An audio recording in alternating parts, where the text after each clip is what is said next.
Regular session, Mayor and City Council meeting, 6 p.m., Wednesday, May 1st, 2019, City Hall Complex. I call this meeting to order. Madam Clerk, would you please lead us in pledge of allegiance?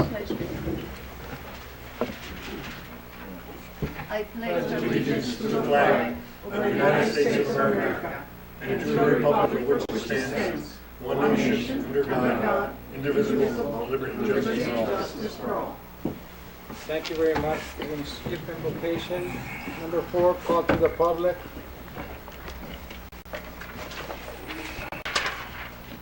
I have one request. Final. Is there another one? That's the only one I had for.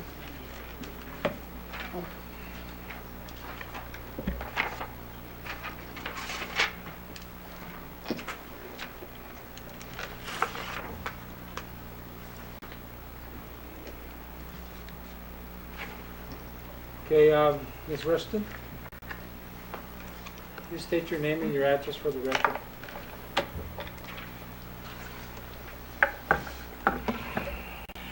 Linda Rushton, 269 West Loma Street, Nogales, Arizona.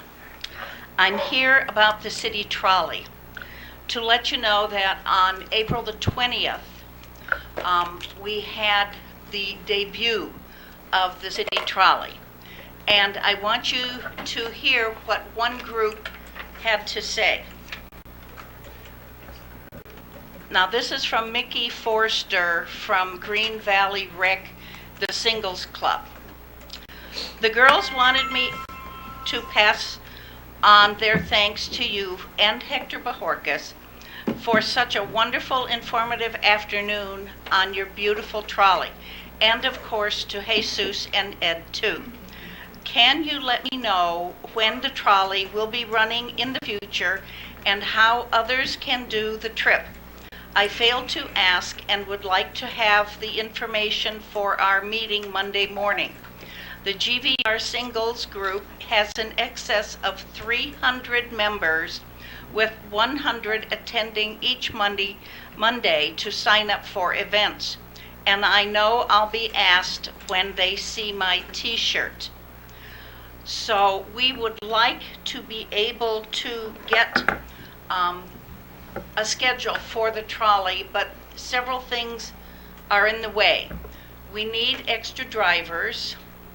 We have the tour guides. Axel Holm will act as a tour guide. Jesus Vega is in training and he will act as a tour guide. Roxana Lopez will. We're working on Terry Rodriguez. So we have quality people who know Nogales and know the history of Nogales. And I just really think that the trolley is a money-making proposition for the city. In donations for Saturday, we made over $300, which I believe probably paid for the driver and the gasoline in that trolley. We had about 50 people riding on the 3 tours. There was a 10, a noon, and a 2. In addition, we created trolley bucks. Would you pass those? And trolley bucks give the name and the discount of the local restaurant in the route of the trolley where they can go and spend their money. We would like to have them here spending money as opposed to just riding around. We had, there were 9 meals that Machi had, 2 meals from El Sarape, 18 ice creams from Lorena, including one for me, and this acts on the back. You'll see the map of where everything's located, and you get this when you ride the trolley. So that enables people to spend their money down here as well as to go for a ride.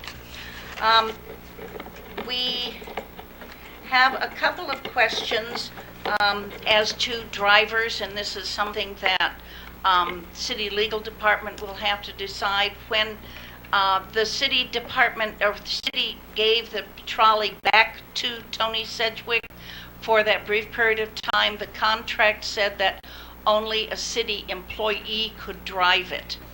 I don't know if that was just for that event or if that's a permanent thing, because it'll need a CDL. We'll need drivers with CDLs. Okay? I really hope that you will take the trolley seriously, as now we have several people, many organizations, wanting to come down for Saturday rides. What'd you think, Hector? It was pretty good? Yeah, yeah. And they really enjoyed themselves. And of course, the first stop was the fence. We had to see the razor wire. And then we go around the city and did a Camp Little stop. And so, so I hope you will seriously consider the trolley, whether it's a budget item or a line item, but we need to make sure we can count on it running all the time. Thank you very much. Thank you, Linda. The second request, I have 3 names on top of this. It's Omar Garcia, Mr. Parra, and Greg Corey. Which one wants to take it? Omar's first. There's only one of you. Oh. Only one of you. Take your pick. You, Omar? Okay. Good afternoon, Mayor and council members. Good afternoon. The reason we are here, Your name and address? oh, I'm sorry, Omar for the Garcia. record. I live at 2095 North Apache, Frank Reed Road. Thank you. And the reason I'm part of the group, most of us live in that area. And we have a lot of concern about safety issues on the street. Mayor Gadino, if you recall, I think you were a council person back then, and Jose Padilla, we had a meeting in regards to this issue. And there was money that was, I guess, available to repave the street. And it was never done, but anyways, we are here because now a safety issue has been in our minds. We have students walking. There's only a sidewalk on the east side of the street. There's no sidewalk on the right-hand side. There's children, elementary kids, high school kids, that come off the bus and will have to walk towards the sidewalk area and then look every way to see if there's a car coming so they can get to their destination, their home. And I've seen a lot of heavy equipment, trucks go by that cause an accident. We're prone for an accident in that area. And one of the things we also are requesting is it's appropriate signage. There's only one sign, 2 by 2 feet sign, right in the corner of when you exit Circle K, that has a sign with a part of the truck there with a line going across, a slash going across, which is not appropriate. We need some bigger signs that say no trucks allowed beyond this point. Maybe the public works director can speak on that. But anyways, it's a safety concern, and like I say, we just have this very bad the west side of the street is in really bad condition. The pavement is deteriorated, and you can't walk actually on the right-hand side of across the street from the high school football field because there's holes. It's not appropriate. I mean, there's slanted areas where children will walk like they're walking on the moon. But anyways, that's our main concern. First of all, is safety. Keep the trucks out. And I've seen some police work, which they do when we call them, and they show up and it's a daily thing. It's numerous trucks that go there with their loads. And some are directed by GPS, I guess, to drive through there. But I've seen where GPS systems can be pinpointed where there's an accident. Let's say you're driving on the highway, they'll tell you to avoid an accident. And I'm pretty sure that something can be done where the GPS will tell the bus driver not to go through that street. It's a residential area. And like I said, I've seen some close-bys, including back then, remember my son almost got ran over. So we're requesting that, and it's about time. We've been neglected, and it looks pretty awful too. And just to add to this, when there's events, as you all know, these people that park there all over, they block our driveways. And I believe with the sidewalks, they'll have more respect. There's plenty of parking at the high school. And by the way, it's a beautiful high school. I've gotten a lot of compliments from people that come and watch our soccer games or football games, and they just can't believe what kind of buildings we have, and especially the football field. They're just amazed by it. So that's our concern: safety and make our street look good and decent, because there's a lot of traffic that goes by every day, on an everyday basis. Thank you very much.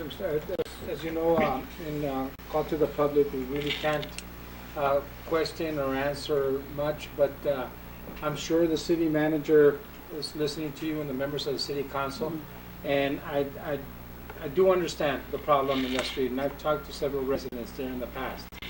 And just the only thing I'll briefly tell you, the sidewalks that are there, I constructed those sidewalks when I was a public works director in 2001. Okay, so since then, nothing has been done. Right. All right, so I understand. We'll look into it, and the city manager will discuss One it more with thing, you. if I may add, that's the reason I invited Mr. Fernando Parra and Mr. Gregory Fernandez, schools superintendent, and he has a big concern about that issue Yes. too. Yeah, and it was, we have 2 members of the school board here. Okay, great. So what's our next step as far as getting together with the public That we works? cannot answer. You cannot I'm answer? sorry, it's call to the public. We can't do that. So I have to go talk to you personally and then get something? No, we can Okay. talk about amongst ourselves to get something on the agenda, then we can discuss it. Very good. And call to the public, we cannot do that. Well, thank you very All right? much. Thank you. Thank you very much. But we'll take it under consideration, okay? We're not gonna, Thank you, Mayor. all right.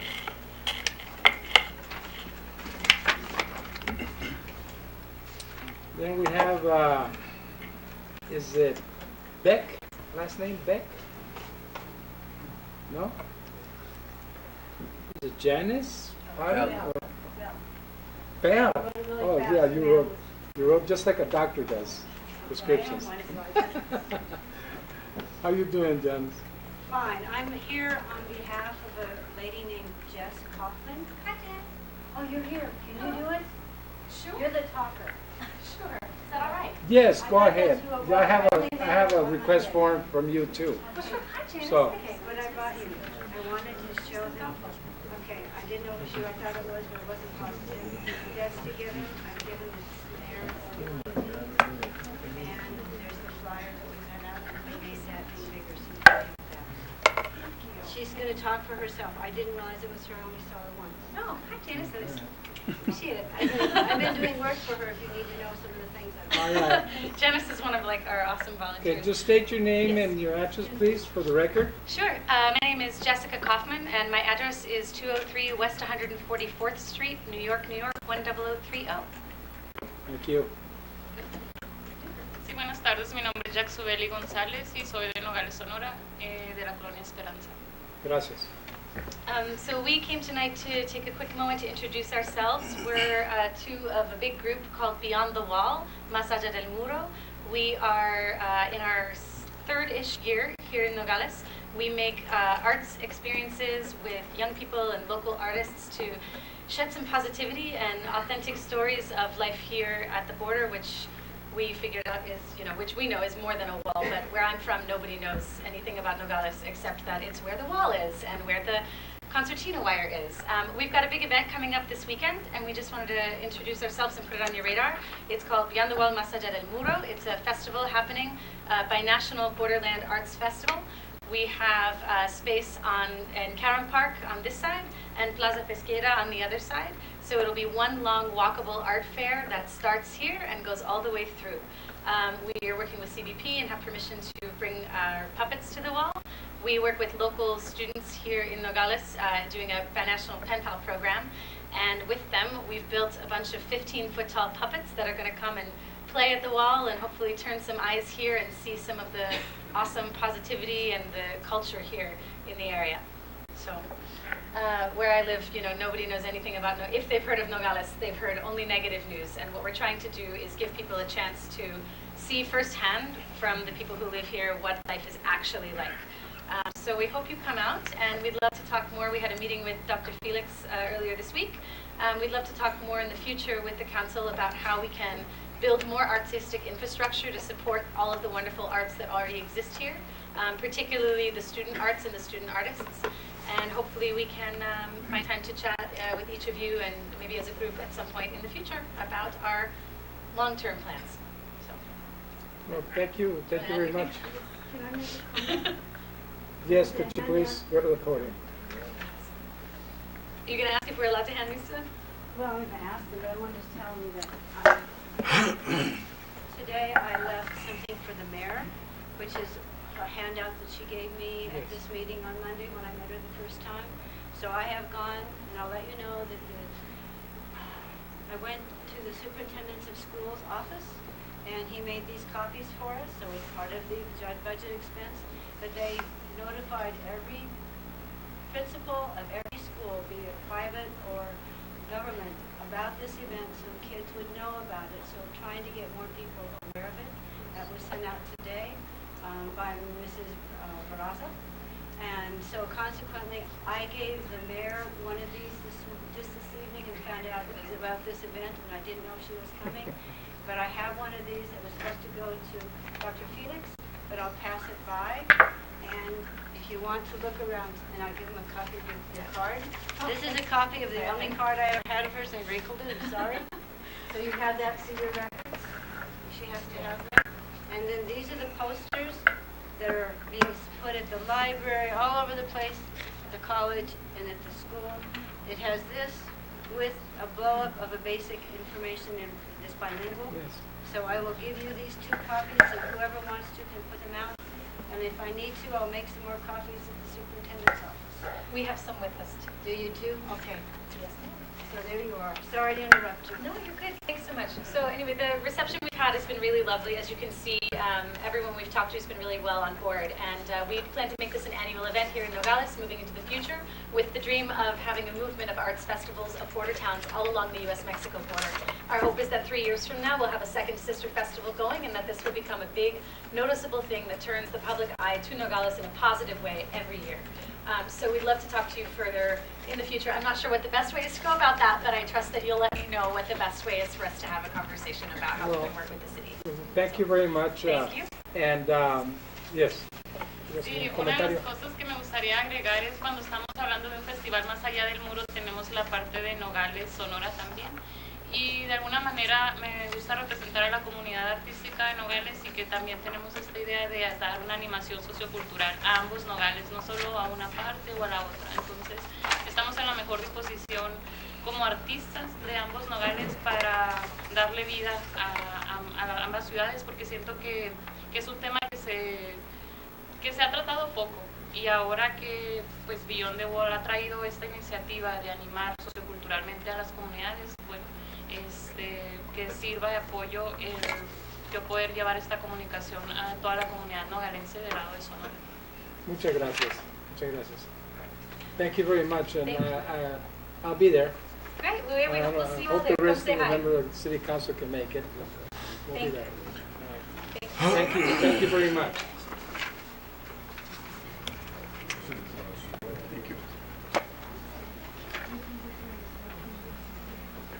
I don't have any other requests. Is there anybody in the audience that would like to speak, to talk to the public?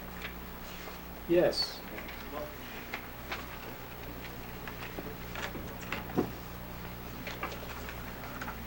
Thank you. My name is Fernando Parra. I'm NUSD superintendent.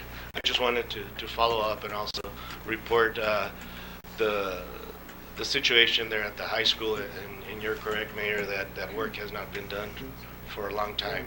And we have more homes now. We also have more congestion. We recently moved our parking, student parking on the north part of the stadium for them to park there in the morning. So we have the students walking back through the sidewalk, but as Mr. Garcia mentioned, we have the students that are being dropped off on the other side of the road where there is no sidewalk, and so we have a lot of traffic going both ways, and then the hill, all the hillside is running down. So there's no place for the students to go through except cross to the other side of the sidewalk. So we're concerned. We hope that the city can do something to help us. Also, I think the sidewalks will not only address the safety factors, but it will make the street cleaner. it will really make it more conducive to the parking, as Mr. Garcia said, because right now it's just everybody just parks wherever they want to, and it creates another safety issue. So that's what we wanted to address on behalf of the school. I will be submitting something to the city manager as well in writing, just explaining our situation and also offering what we can do as a school district to partnership with the city as well. So thank you. Thank you very much. Thank you. I can guarantee you that during our budget process, we will probably be discussing issues of infrastructure, so. Thank you. Okay. Thank you. Thank you. Thank you very much. Anybody else? No? All right. Thank you very much. Number 5, presentation. Number 1, update Mariposa Road. Mr. Dillon. Good evening, Mayor, members of the council. At the strategic planning meeting you guys had a few months ago, you requested that staff give you updates on the SR 189 project, as well as the ADOT maintenance of the right-of-way, as well as Santa Cruz County Flood Control District meetings. So the first item I'll go over is the ADOT maintenance and SR 189 project. Let all Just gotta wait a the minute. yeah, let all the Sorry excitement calm about down. that. Oh, no problem, no problem.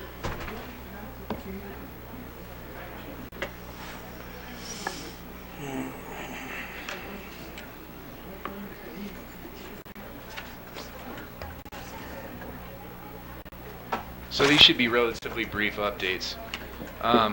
City Engineer Juan Guerra and I have been attending the ADOT bi-weekly meetings for SR 189 project. They've been coordination meetings with their consultants and various, Santa Cruz County and various other organizations that are associated with the project and stakeholders. There are no foreseeable issues at this time with the design of the project. Obviously, it's still in development. We haven't seen anything that's raised any red flags yet. We obviously behoove as a city to continue to help move along the project in any way that we can. Recently, Mayor, as you're aware of this, you and myself and Dr. Felix and John Kissinger met with ADOT as well at their Tucson office. This wasn't directly related to the SR 189 project, but it was related to some of the maintenance issues that we've been facing here in Nogales throughout the years. And they were very amenable to discussing things like streetscape maintenance and streetscape improvements and sort of the city and ADOT role in that. And currently, they're in the process of working on a new draft IGA for the city's review, and we're just awaiting that. We need to receive it and review it and see what we think we like and dislike about that agreement and get back to them. But essentially, it behooves us to review it and come to a good agreement with them as well, as we need the IGA for them to be able to. Okay, I thought I heard my voice twice. That's good. I have a doppelganger. So essentially, it behooves us to get it done with them as well, and they need it done so that they can move forward with their SR 189 project as well. The SR 189 project, just a quick sort of fact about it is that it's a design-build project. So unlike other projects, both of those things will be occurring at the same time. So it'll move a little bit more expeditiously, and that's the expectation on their part as well. So we're trying to work with them as a good community partner, and we're hoping that they can work with us in return to address some of the issues, with, like I said, respect to maintenance and streetscape improvements throughout the city as well. Dr. Felix told me today that he recently spoke with Rod Lane, the South Central District Manager, and they'll begin cleaning the medians along SR 82 next week, and then they'll move on to I-19. So that's good news. And that's pretty much all I have at this time regarding the ADOT and Mariposa Road update. You want to go into the second Sure, great. presentation? Go ahead. Okay. So now I'll give you guys an update. Again, at the strategic planning meeting a few months back, you guys requested that staff regularly attend the Santa Cruz County Flood Control District. Our city engineer, Juan Guerra, had been attending them regularly. I decided to start attending as well just because I was curious about the relationship that we had. As you know, many people don't know, but the county is the floodplain administrator for the city. And I just wanted to expand my knowledge about that as well and kind of understand more of the role that they play. So I've recently been going over the existing IGA that the city has with the county with respect to the role that they play as a floodplain administrator for the city. Also, being the planning and development director, we deal with a lot of applications where we run into some constraints regarding the flood control district, and obviously, they're based on FEMA floodplain maps, so it's not entirely up to the county.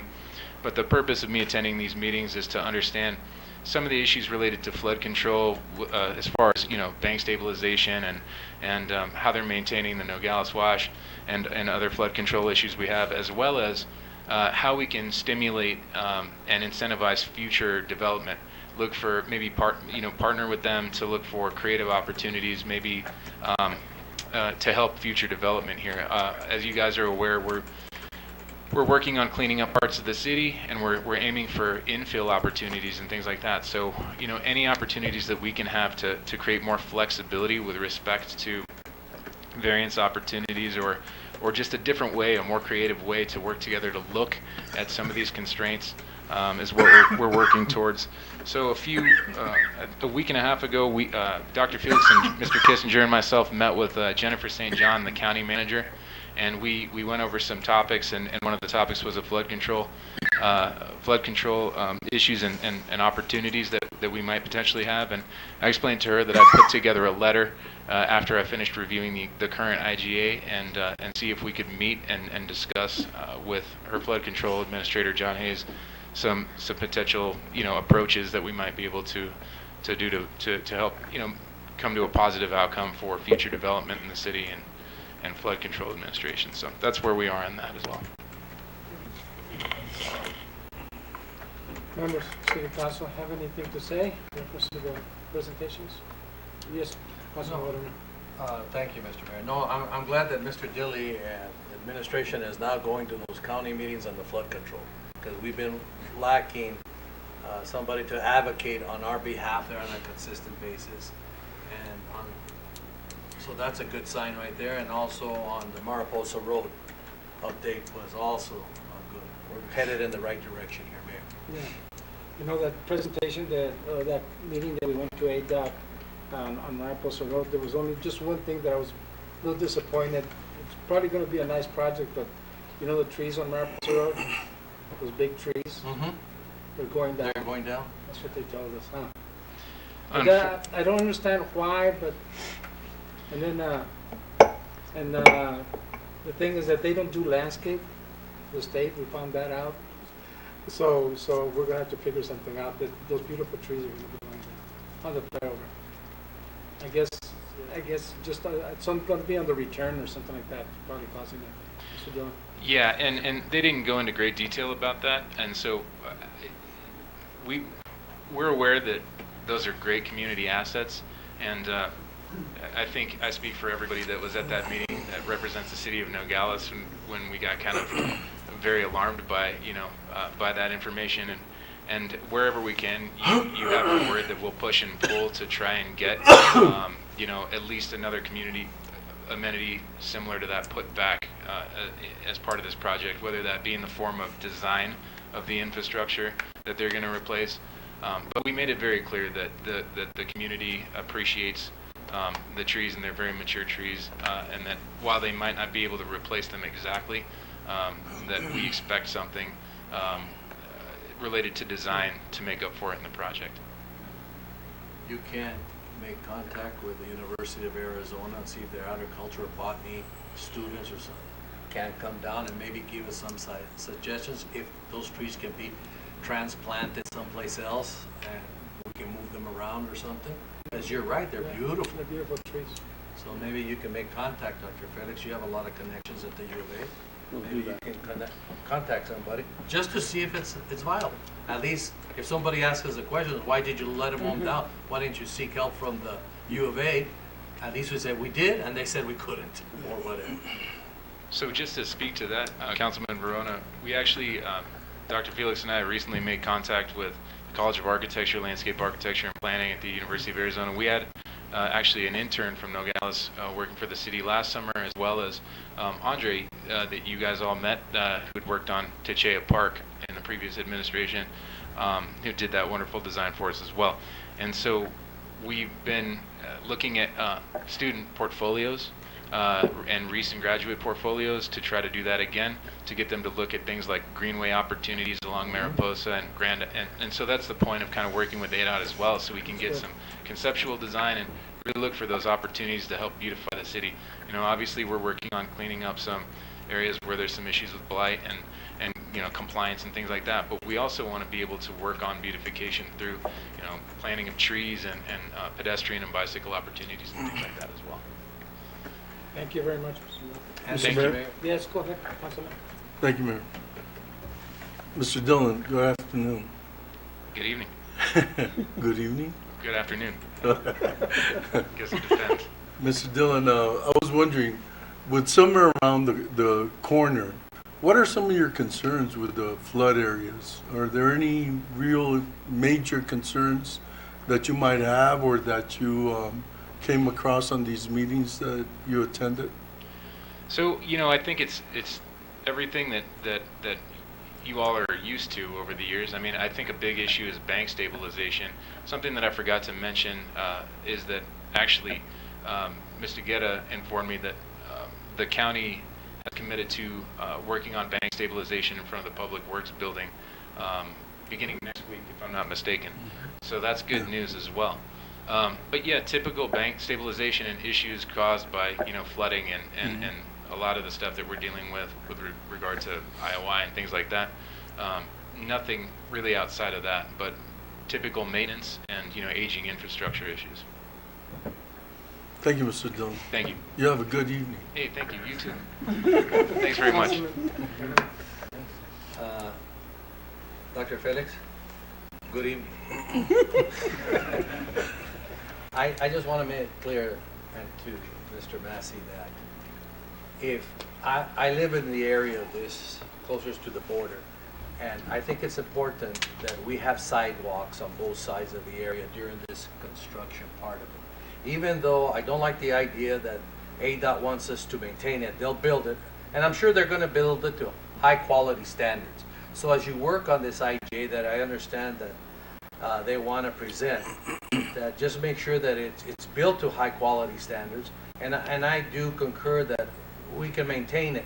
We should maintain it in exchange for them doing the sidewalk. There's a lot of people that walk from that area, the Shell station, because they get frustrated because the cab or it doesn't get there, and they're walking right on the freeway right now, and it's an accident waiting to happen. So I would support an exchange, an IGA in exchange for us maintaining it, that they build those sidewalks. No, Councilman, one thing I found that I always thought that ADOT would build sidewalks, and I found out at that meeting that they only build sidewalks when they build the road. If you ask for sidewalks, like right now on Grand Avenue north of Mariposa, they won't build the sidewalks. We're gonna have to do it ourselves. But if they construct the road, then it comes with sidewalks. So we said, well, you actually constructed Grand Avenue, yeah, but back then, and they didn't install sidewalks. So I guess we're gonna be stuck with the sidewalks on Grand Avenue. But that's all right. We could That's do it in okay. phases. We could do it in phases. But you're right. On the projects that they do, everything should be, you know, done. And one of the things I hope we can get some type of design on the overpass. You know, like they get in Tucson, and art design on it, not just Yeah. plain concrete. You know, some. Well, ask Mr. Dillon to ask him for Yeah, that. that's. I think you talked to them about that, didn't you? Yeah, because I think we should get something. Well, Mariposa, the bridge on Mariposa on 919 does have some type of design. I hope they continue with something like that on that, but it's not just plain concrete like Holbrook Overpass or something. Well, Mayor, they did show some designs, not exactly what you're saying, but they had architectural designs when they had the public hearings. At that time, when I went there, I saw, because they wanted us to pick different options.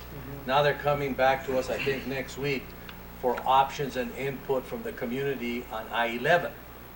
So they do have, but I think you're looking for something a little bit so we could Yeah. put out here for the people to Yeah. see and all of that. Something nice. Yes, go ahead.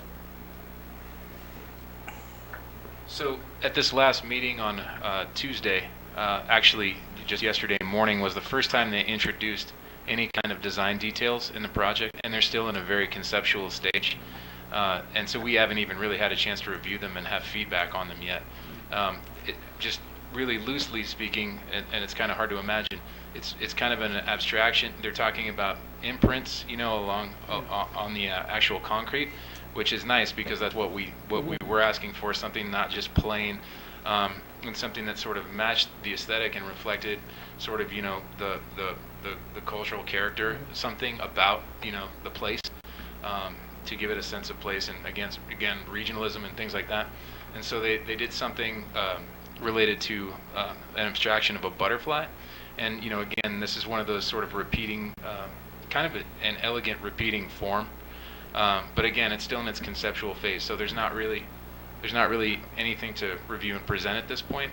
And I know that they'll be putting forth other concepts as well. So before we, get too critical on it and jump to any conclusions, I'm just happy at this point that I think they called Mr. Kissinger because I was late to the WebEx phone call.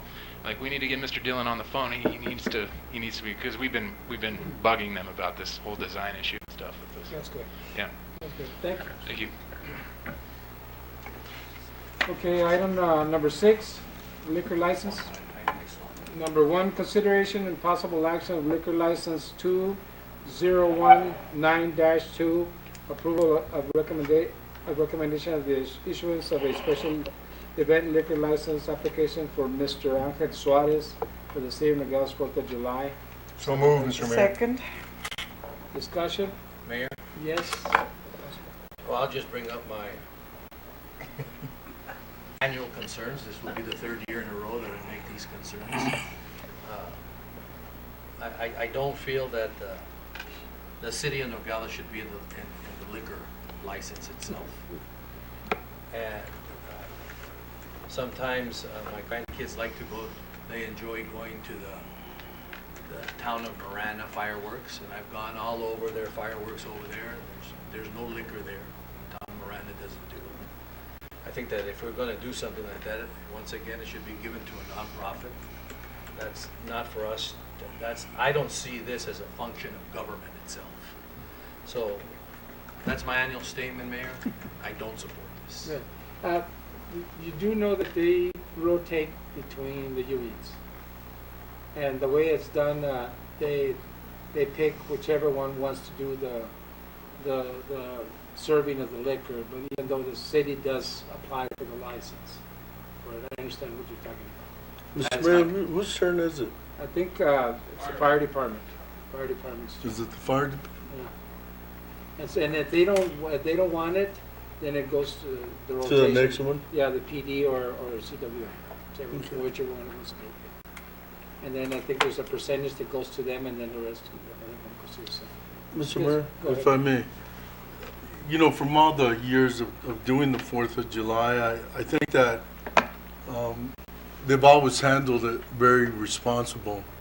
I know that you go and you get a certain amount of tickets, so everybody there is usually very vigilant of the number of times. Usually people now, they just go and have 1 or 2. I know that. I personally go and have maybe 1 or 2. And it's a very hot day. But I think that most of the participants during the 4th of July, because they are around children and families, drink very responsible. And like I said, the people that are selling the tickets are very vigilant of anybody overdoing it. Yeah, I've noticed that too. And it's going to be a Thursday, and the event's going to end at 11, so it's not going to be it's going to be a 4 to 11 event. So Yeah, that's Yeah. the other thing that's done very responsible. Once the fireworks, people just stay around a little bit. They kind of tone it down a little bit, and then they're ready to go home. I'm not questioning the logistics or supervision of it, because I've been there when that's happened with my grandkids. I concur with you.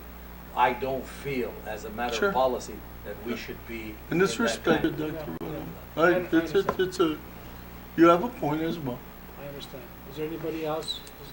Discussion? What you say? Nothing, he didn't say it. It must have been good. He's smiling. All right.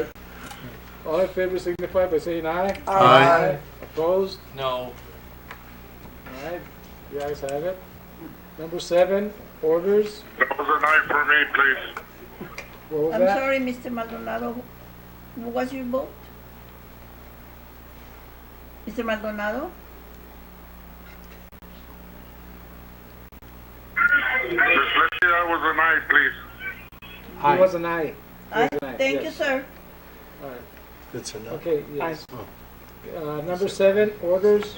Aye. I had to stop on the road so I could answer.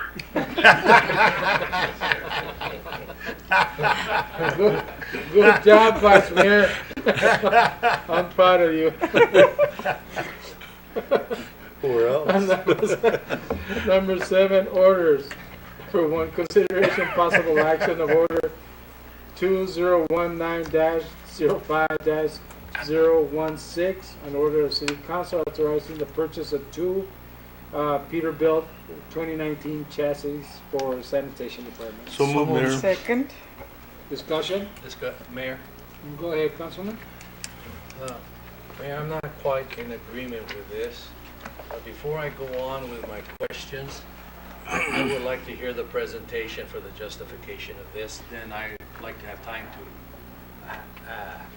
have my questions answered. Okay, who is present to do? Okay.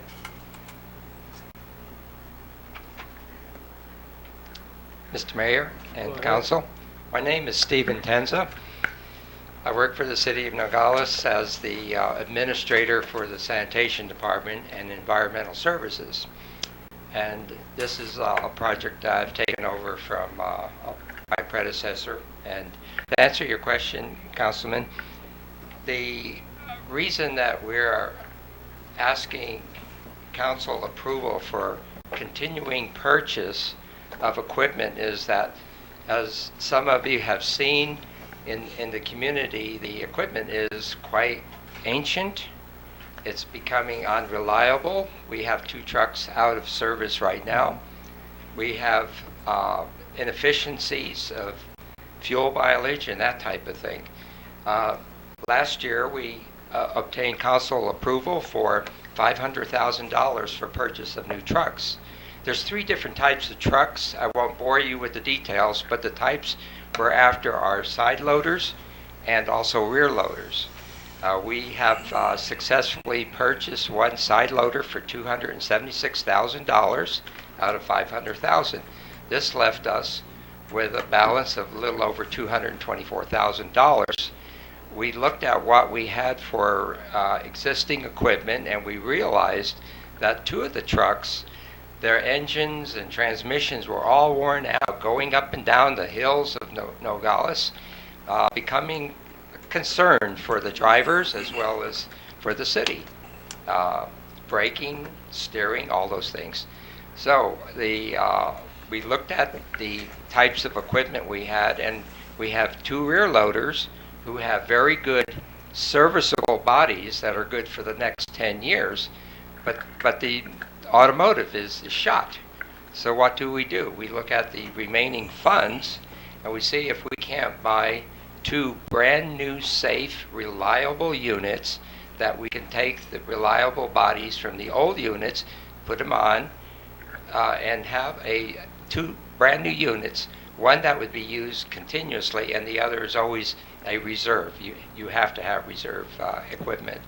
And so hopefully that long-winded explanation would satisfy the question that you had. What is the history of this? It happened during the last year that we're looking to get these 2 units here. Mr. Mayor, Go ahead, Councilman. how does the chassis help with fuel efficiency? the chassis really doesn't, the chassis is the part upon which you put your mechanism, whether it's a compactor for trash, maybe a dump for a dump truck, that type of thing. What the fuel efficiency comes into play is in the engine and the transmissions that you have nowadays. And I might confess I'm a bit of a car nut, and I know a little bit about mechanics. I own quite a few different cars. If you look at modern equipment, transmissions are now up to like 8 and 10 speeds, where in the past they used to be more like 4 speed, 5 speed. That's a big deal. When you have a more, how should I say, modern transmission, you get better mileage. And that just comes with having new equipment. And of course, the federal government has put mileage requirements on even commercial units like tractor trailers. So to answer your question, Councilman Verona, the mileage is in the engine and in the transmission. Both are very economical to serve. We don't expect to save money on fuel necessarily. What we really expect is to have safe, reliable equipment for the men who operate these units. Oh, well, you mentioned fuel efficiency, and I just couldn't relate it with the chassis, but you corrected it. It has nothing to do with the chassis. Yeah. The other part is I noticed by speaking to the workers and visiting today that a lot of the rear ends where they put the load into it are caving in. And the workers are saying that the trash bin doesn't fit completely into that, which is creating a safety hazard for them. And I noticed one of the trucks there had a bar that was put in there to make sure it would stop the collapse of the both side walls from coming in. Now, when you put that pole in there, I don't think that's part of the manufacturing specs that you would be allowed to put a pole in there. So if an accident happens, we've already not obeyed the manufacturing criteria of the vehicle itself. I have a concern about that. I have a concern about the chassis simply because for $230,000, we could probably wait and in July get ourselves some new vehicles instead of trying to refurbish something, as in your words, that's antiquated. I don't think the chassis is good. Those trucks leak oil all over. They're in bad condition. They're constantly in the shop. We have one of our new side loaders that was damaged, now is back into the shop. We authorized the purchase of a new one that was supposed to be delivered in January. Now they said they can't deliver it in January. It won't be here until June. Right. So my contention is I agree with you. Employee safety is a priority. It's a priority for me, and I'm sure for my colleagues here. But to spend this kind of money on a 2008, 2008, said, you know, that's 12 years. They're commercial trucks. I couldn't find anybody to show me the pre-trips. I'm sorry, I Pre-trip. didn't. The pre-trips? Yes. For all commercial vehicles like that, Okay. you go down, you do the driver has a pre-trip, goes around and checks everything. Nobody could show me the pre-trip for those vehicles.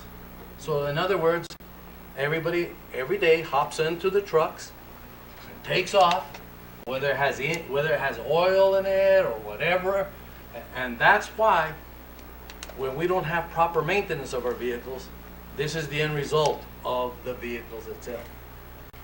I'm not an expert in this area, Mayor. I've been responsible for vehicles, but in this area here, I just, Dr. Felix, I just don't agree. I think we should just wait 2 months and purchase 2 new vehicles, because what we're going to do,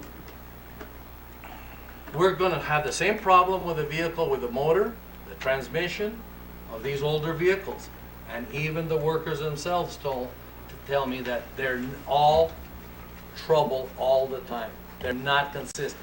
So if we're going to buy something that's going to be clean and efficient, The other thing is on these vehicles, when they go pick up the trash, Mayor, and you know more about this than me, Mayor, you're the expert in this area. It takes 3 employees on these vehicles to pick up the trash.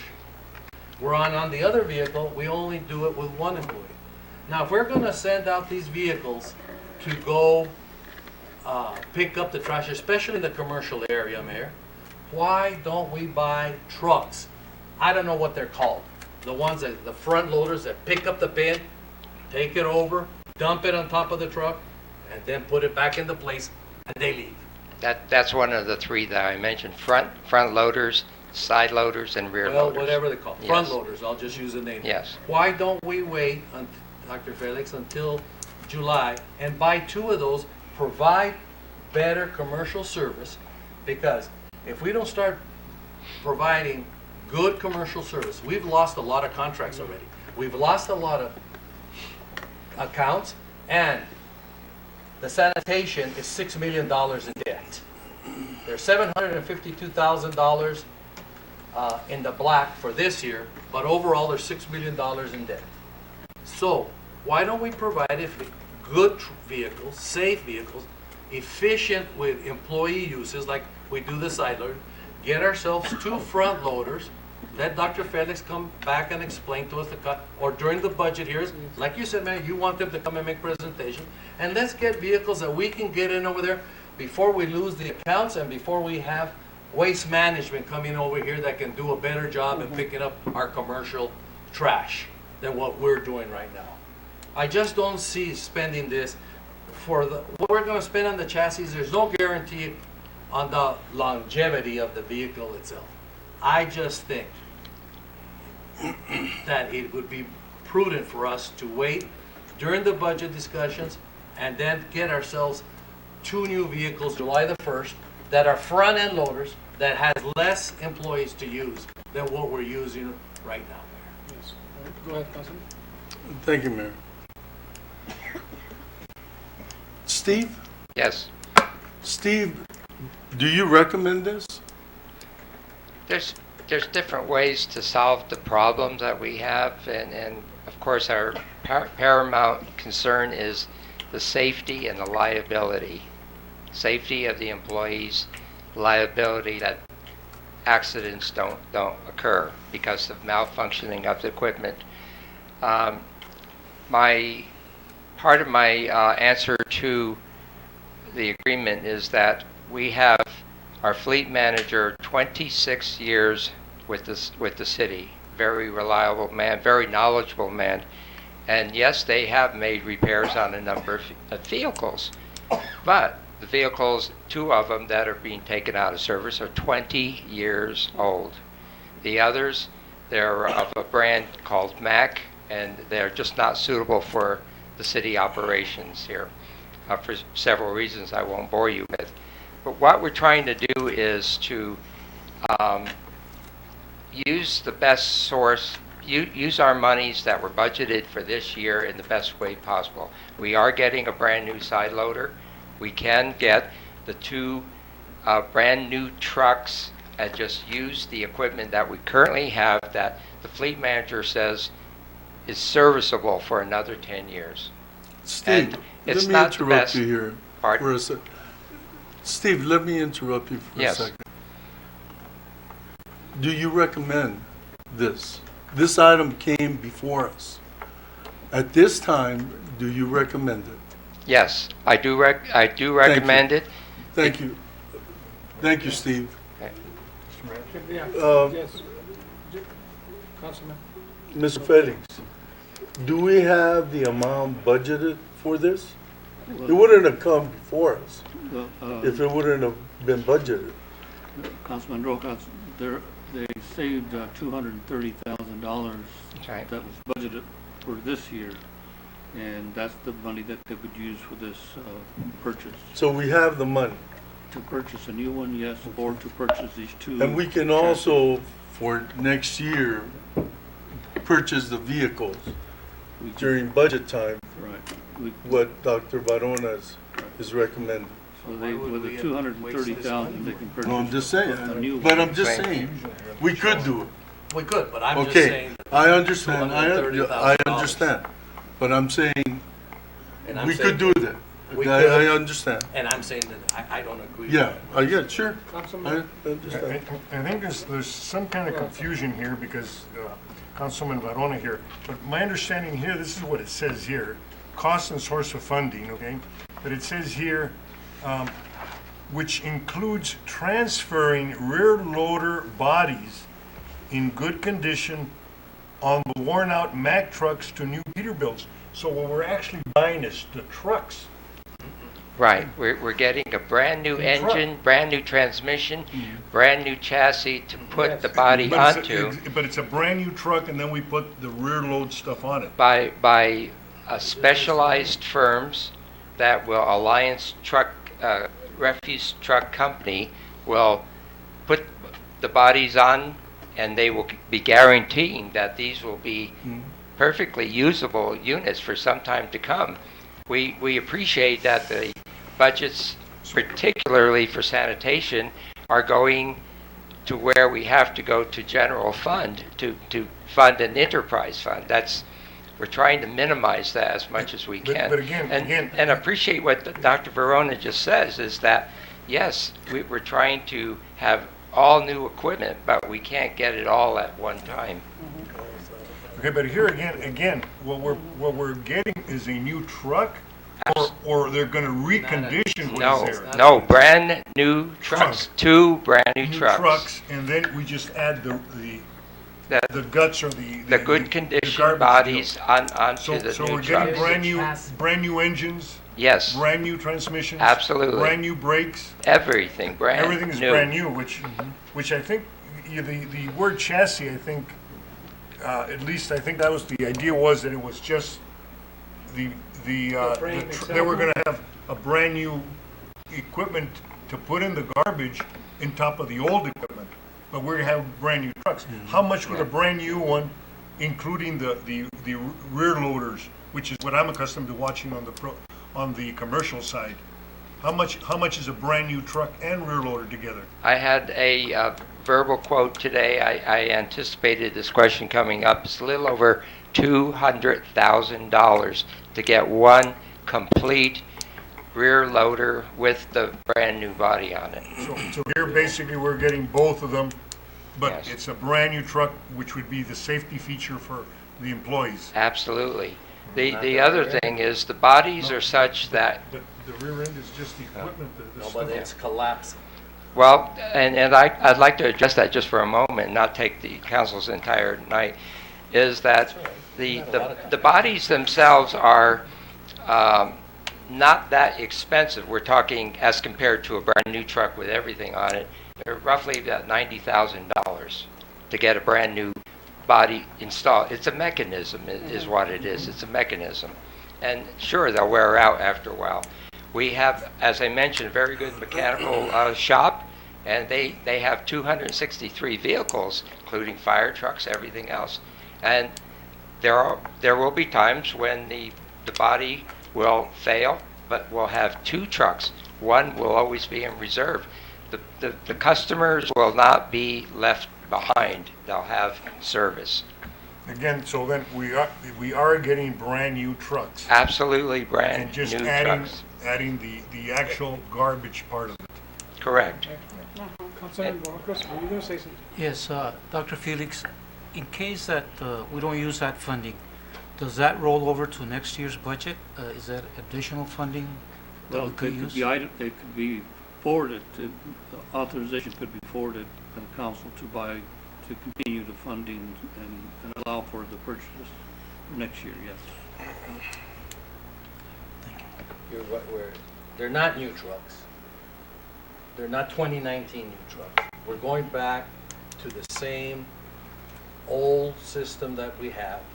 We're still doing the game of everything in the swamp. And everybody's picking up the commercial accounts with front-end loaders with one employee. And considering the safety. Has anybody on this council ever lost an employee of the city of Nogales due to not having proper garbage truck pickups? Anybody on this council? Okay, so I'm the only one here. I know what it is to go through that. We don't have the proper equipment, and they say it's new and this. It's not. We use these vehicles every day. We should give them proper equipment that's updated, that we know is going to be safe, and then we'll rely on Dr. Felix that there be pre-trips taken when the vehicle leaves, and another pre-trip taken when the vehicle is returned to make sure everything is done, which is not being done. If we're going to invest in something that we're going to use all the time, I think we should use something and invest our money in getting 2019 vehicles that are going to be safe, fuel efficient, and that we don't have to have 3 employees. Why are we $6 million in debt? Are we because of efficiency? Is that why? Or are we just going to say, do this, and, oh, that's okay, we'll raise the rates again? Because the people of the community, we've had this discussion before, they're not going to go for an increase in the rates anymore. So Dr. Felix, I'll just wait for your recommendation of what you want to do. Well, let me, Steve, could you please finish talking?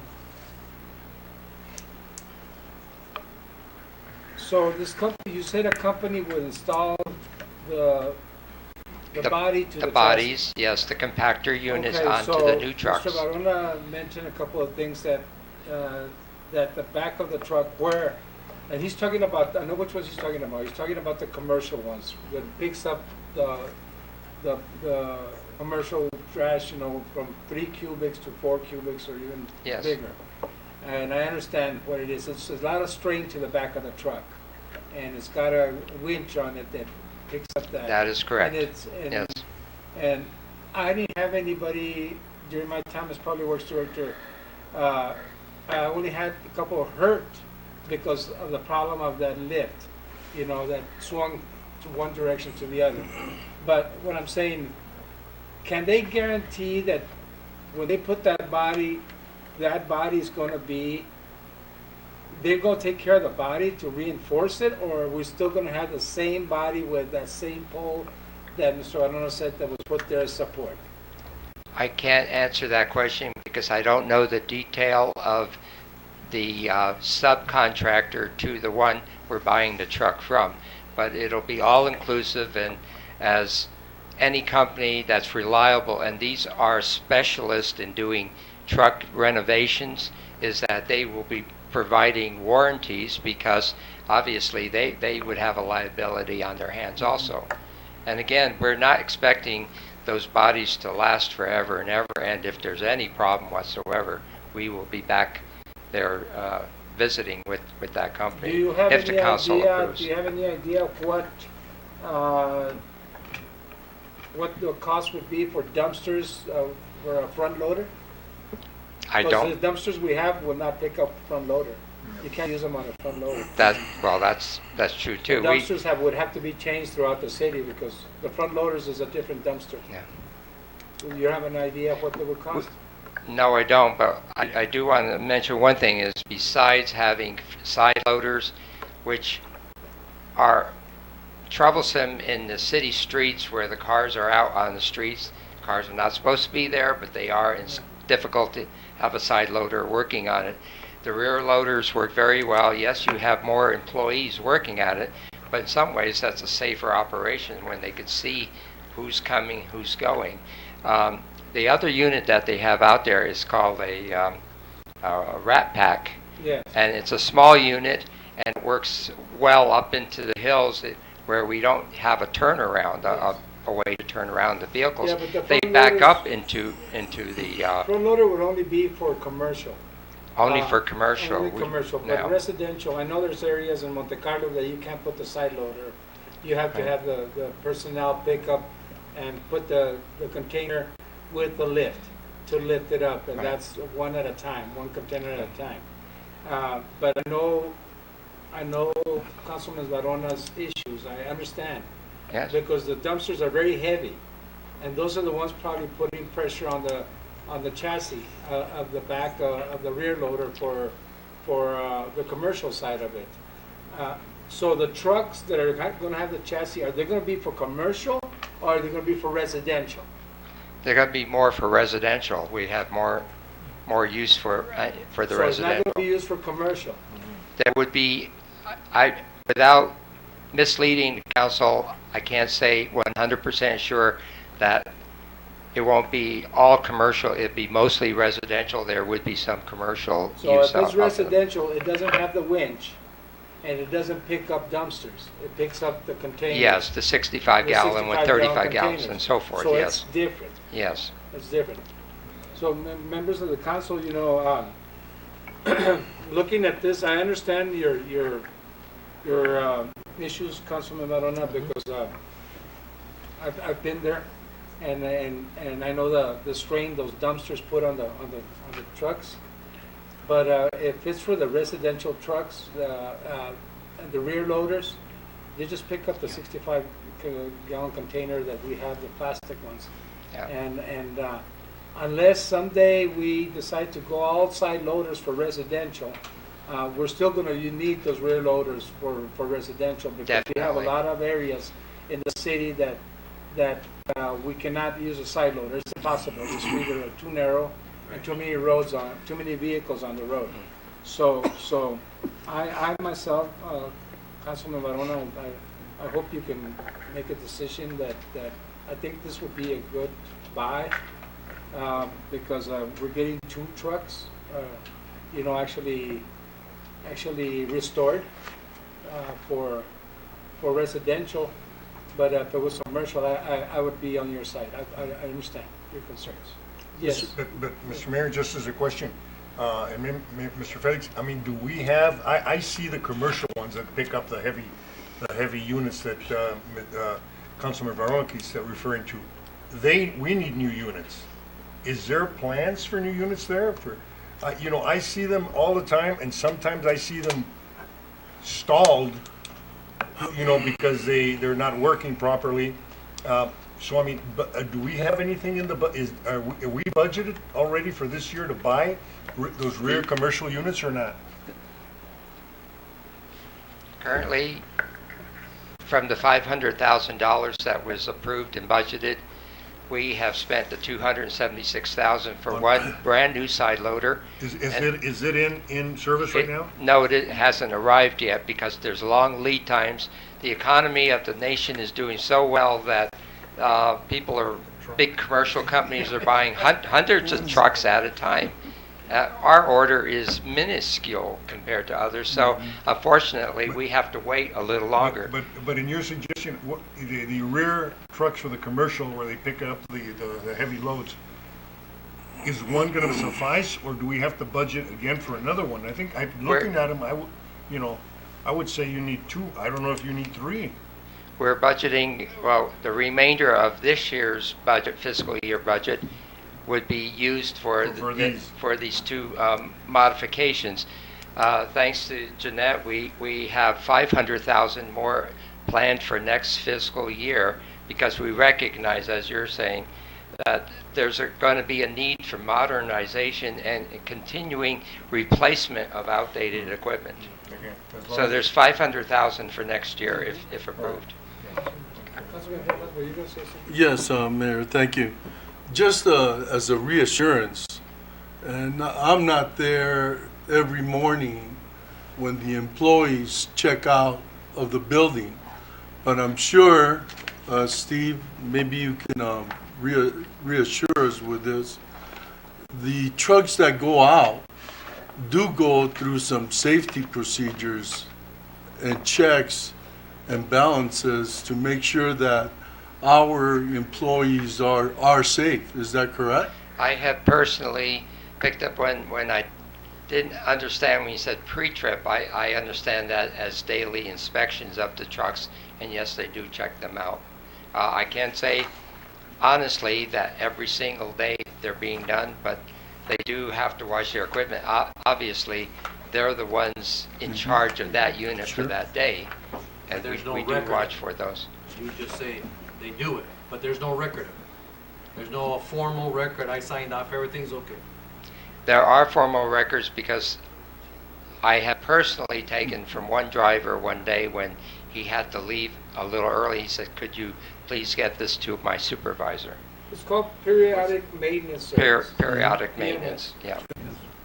Well, And any good truck driver, and my dad was an 18-wheeler driver, that's the first thing you do is you check your unit, because you are the one who's responsible, the driver. Just, that's what I don't know if you know nobody this, could provide it. Steve. How many commercial contracts do we have?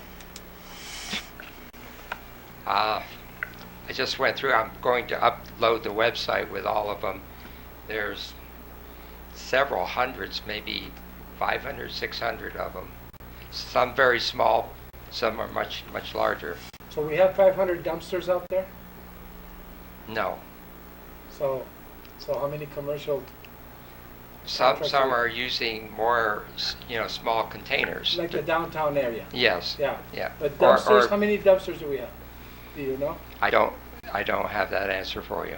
Because that's where I think Councilman Barona and the question that Councilman Hanesian mentioned right now, I think those are the trucks that if there's going to be a problem and it's going to be a hazard for an employee, is picking up that dumpster.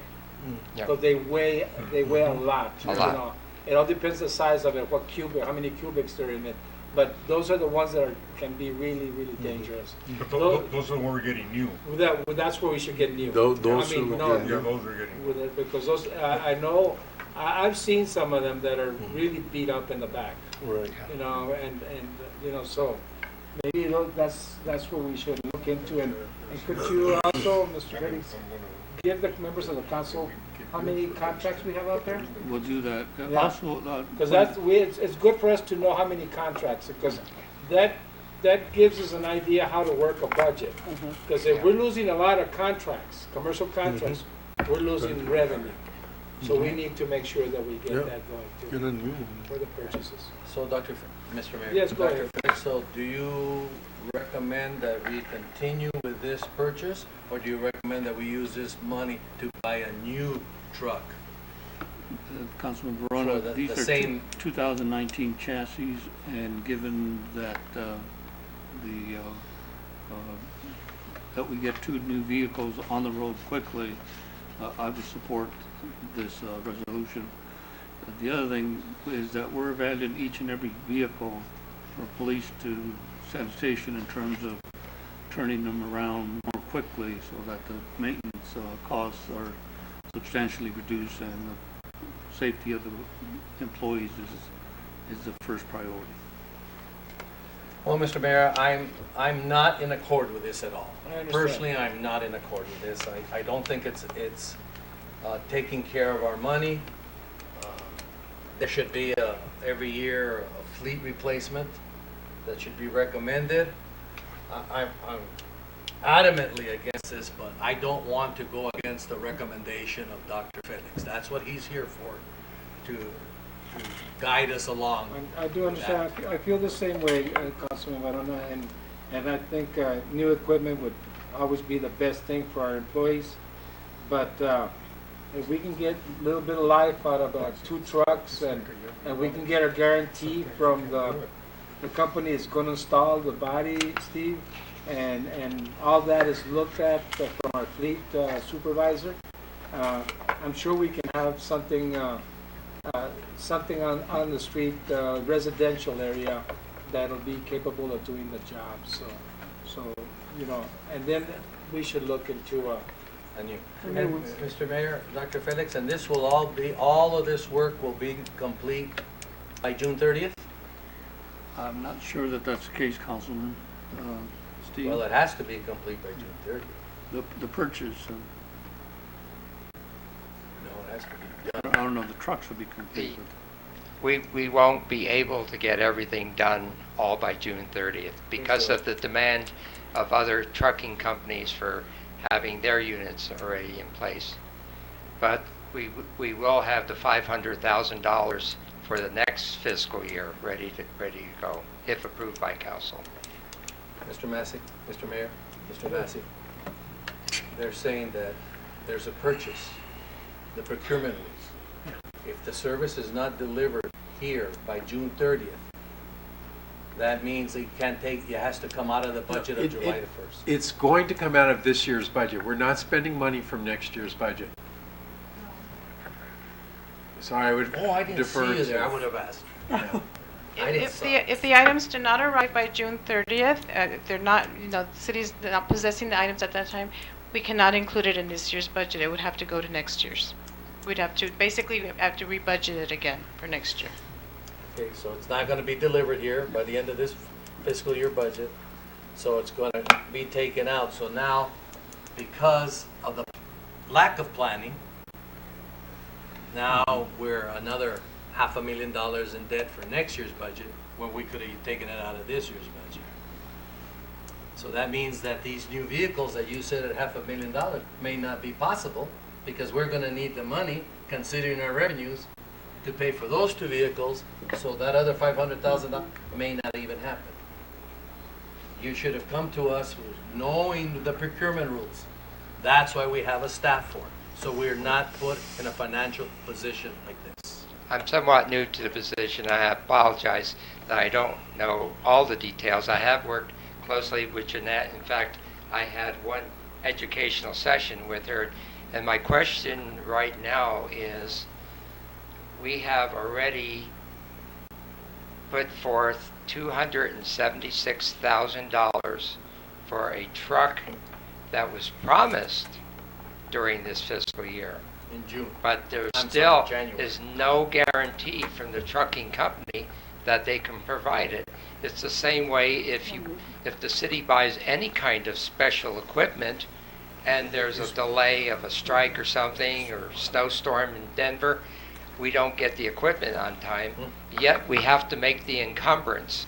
We have to make the encumbrance for that equipment. And that's what we're trying to do now, and that's what Mr. Massey is saying, is that we will make an obligation to purchase, and they will make an obligation to serve as soon as practical. But we can't guarantee it's going to be here on the last day of June. Just can't do it. Well, I understand that. But when we start working on our budget, and we have to say, no, it's not the mayor and council's fault that you're not gonna get these new vehicles. You should have ordered these vehicles back in September. You should have bought these chassis, brought that up to us in September, so it would have been done on time and got it here. Well, we have done our best effort, frustrating and when you have- the side loader truck was ordered in September, and it's still not here I yet. looked into that. They promised that it would be delivered in January, then they Yeah. had to renege. Now it's not gonna come in till June. Promises and promises of vendors that we can't control. I understand that. Okay. So where But we not at on with this, this? not on the Okay. chassis, I don't understand. Just call for the question, man. But yeah, but the What's the wrong? thing Is there is, something wrong with the discussion here? Am I No, talking no. too much? No, No. And me or what? no, but the thing is that, No. I understand, Councilman, that we need a vote, but I'm still confused. So, this money is not, we're gonna use, Jeanette, will you please go to the podium? Yes, sir. This money here is, you're telling me it's no good then? Well, we're not talking about money, we're talking about budget authority. Yes, Budget- okay, but ability to still, these purchase. dollars are, if we can't get the job done by June, we're gonna go into the next budget? It would to have to pay go into the for- next budget. To pay yes. for this? To budget for those items to be purchased, yes. So we lost this one? Mr. Mayor. No? Could these monies could be put in next year's budget. Yeah, Just in case they don't come in June 30th, you can put this exact amount of money in the budget. for If next there's year. available revenue, yes. See, remember, that when we work on our budget, we estimate how much revenue we're going to collect, and based on that is how we calculate the expenses that the fund Yes. will Yeah, incur. that's what I was gonna say. And so, That's it all right. depend, there might not be $500,000 available. But this in- is a capital purchase. You don't make a capital purchase out of operating funds, do you? Yeah, yes, we The do. general fund. No, the sanitation fund. The Sanitation money? fund covers, Enterprise. is meant to cover their operations and any capital items they may need to purchase. Unless unless mayor and council approves the transfer from general fund to cover such items that we might not have enough revenue to cover the operations of the department. The problem is we're $6 million in debt in that account. Go ahead, Councilman. You guys say Cumulative, something? yeah. Councilman Rojas. Yes, Mayor. I did understand that with the budget. So this particular item will and can be taken care of. And I understand your point, Dr. Varona, and it is upsetting because if it comes before the mayor and the council, these things should be discussed between you all. You know, and these things are major details in our discussions because it really does throw us off. Regardless of who's, and we're not here to blame, but at the same time, I don't like it, and I'm sure that Dr. Varona doesn't like it either. Especially so close, and I understand the process, but at the same time, it doesn't make us look efficient. Because some of us are ready to vote, but the budget does throw us off. And it doesn't make it for a good decision for us. It's almost like either way, we're losing. And Mr. Mayor, Go ahead, Councilman. I think Councilman Rojas has brought summary, so I call for the question. Well, just one more question, Councilor Ron. Go ahead. As far as I would understand the contract, the day, if you go tomorrow and you sign the contract, how much are they going to ask for money down? Would they ask for 50%? Oh, you have a purchase order. Mm-hmm. They shouldn't ask for anything now. There would be a purchase order, but I don't know that detail. We could check that out for you, but all we have is the information related to the cost, and also on the trucks, these truck chassis. It is in writing that they will be available for the bodies in November of this year.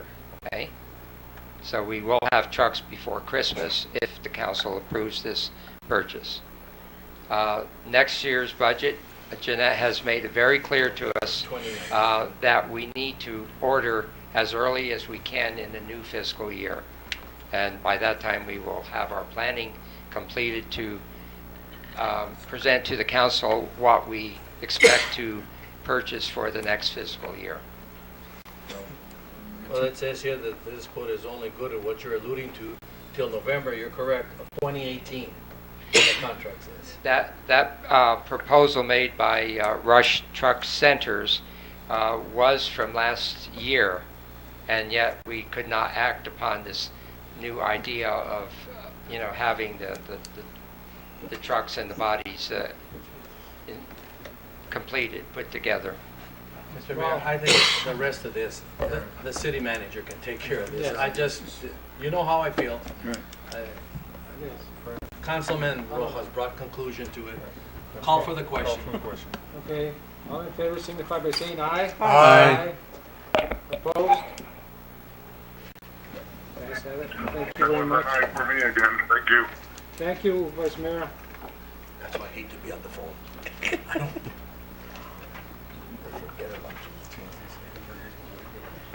Okay, number 8, resolutions. 1, consideration possible action of resolution R 2019-05-002, a resolution of the council of the city of Nogales vacating Polk Alley from its intersection with East Van Buren Street to its terminus. Terminus. Terminus, it's Terminus. ending. Okay, just say the end of it. The end of it. To the northeast. All right, I'm gonna pass these over. Do I have a? So move, Mayor. Thank you. Second. Thank you very much. Discussion. Mayor, I could just have a presentation, please? Yes. Who's gonna be doing the presentation on this? Mr. Christie. we're gonna tag team this between myself and the city attorney and the city engineer.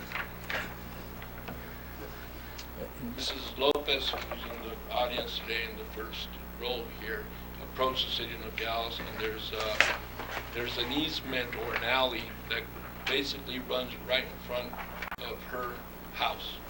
She owns the property on both sides of the easement. The easement was platted in, Mike, will you remind me of the date? The early 29th of October, 1928. It's written on the 1928. resolution. When it was platted, there was nothing there. And we have several easements or streets or easements or alleys in the city. It's impossible to ever build anything on this alley. It goes to nowhere. Even if you wanted to use it, it dead ends at the back of somebody and you can get on the property there. There's no city use for it. We have no utilities in there. And all it does is divides her property. The city staff's recommendation is that we abandon the easement to the property owners. Members of the council? Mr. Mayor, that's good? Yes, Okay. that was very good. Thank you, sir. Mr. Mayor, Yes. I don't have any objections to this.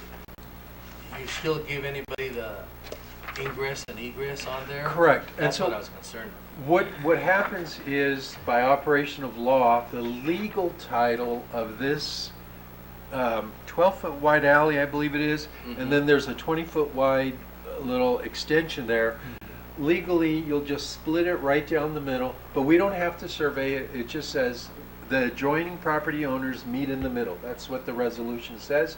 And by operation of law, each of the abutting property owners will get an additional 6 feet. However, that 6 feet is burdened by this reservation clause that we have here of a private ingress and egress on behalf of all of the abutting property owners.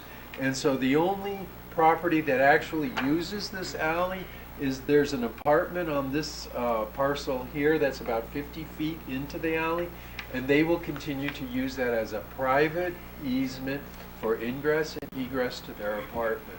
And Mr. Mayor, Mr. Massey, I noticed also on the recommendations that you guys notified all of the owners Correct. in the area. They're all aware of this meeting. They're all aware of what's going on. Right. So as long as everybody's been notified and everything, there's nobody here to contest, Right. I support this. And the city engineer has personally spoken with the owner of that apartment on that Well, that's parcel. good that they've done those due Yes. diligence. Yeah, that's good. Because I don't want to be bombarded after the fact. So I'm convinced this is okay. Call for the question. Does that mean I can't say anything? Oh, I'm sorry. I'm just He hits hard, man. No, go ahead. Do you want to say something, Councilman? No, man. That was quick. All in favor signify by saying aye. Aye. Opposed? Yes, have it. Thank you very much. See, John, I told you it was going to be an easy one.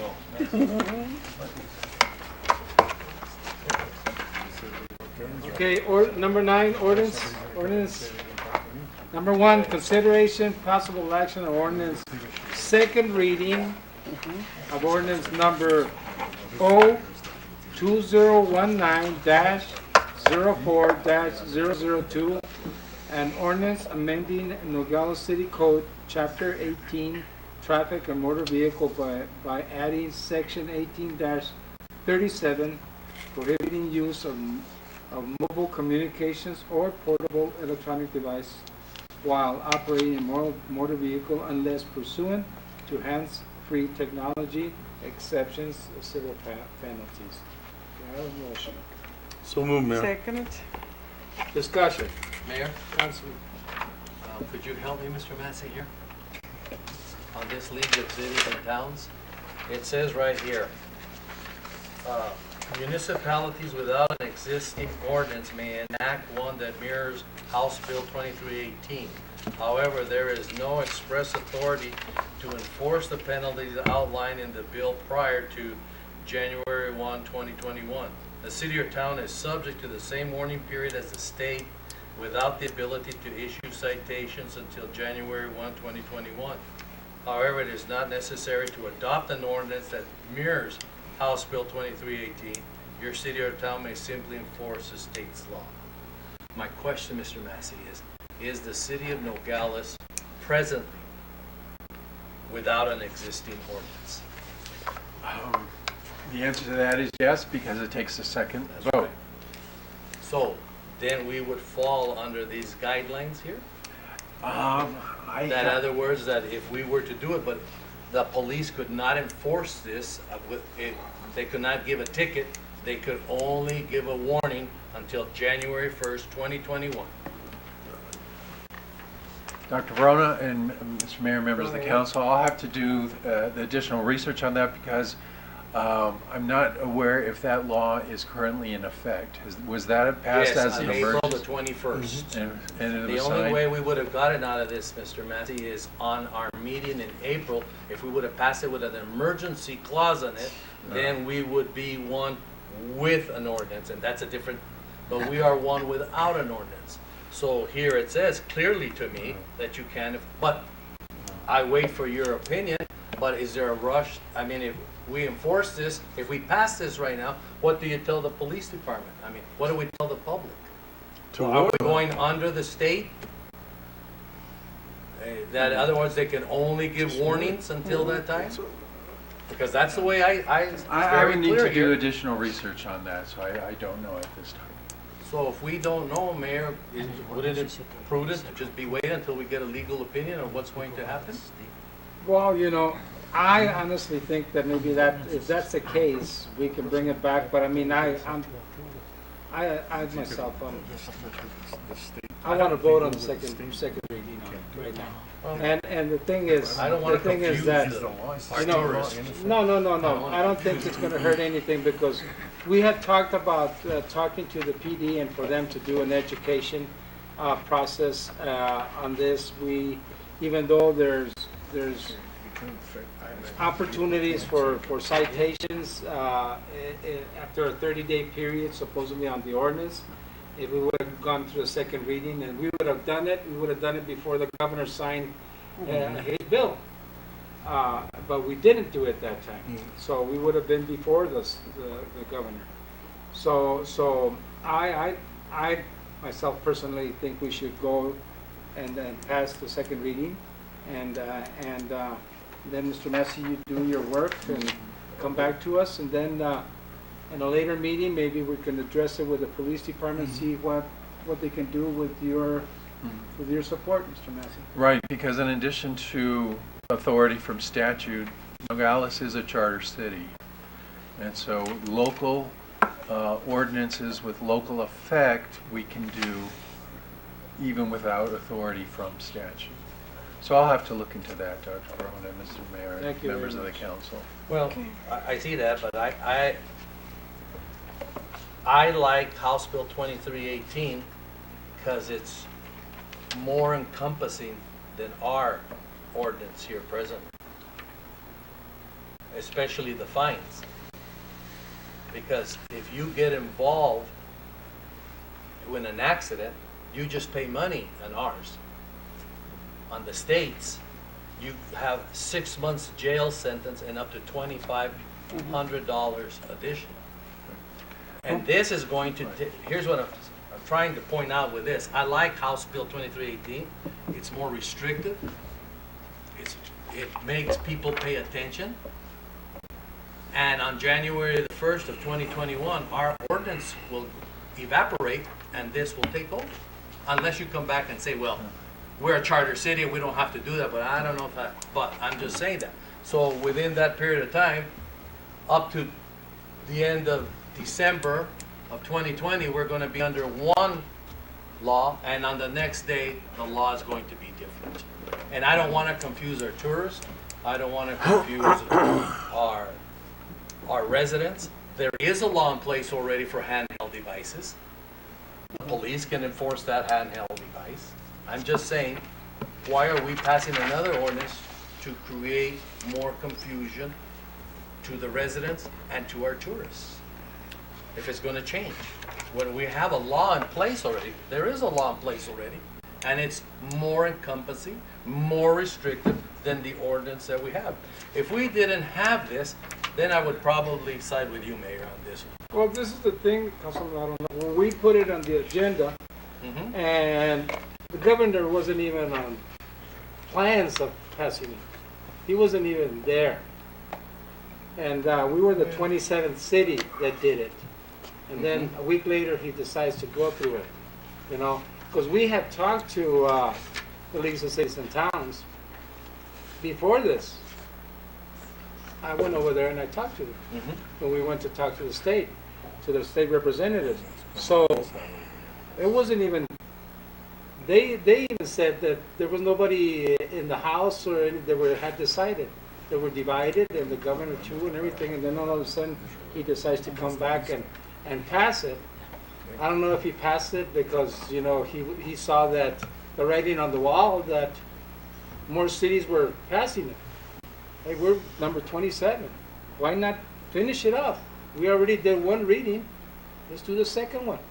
And if we have to adopt his at the end of the year, so be it.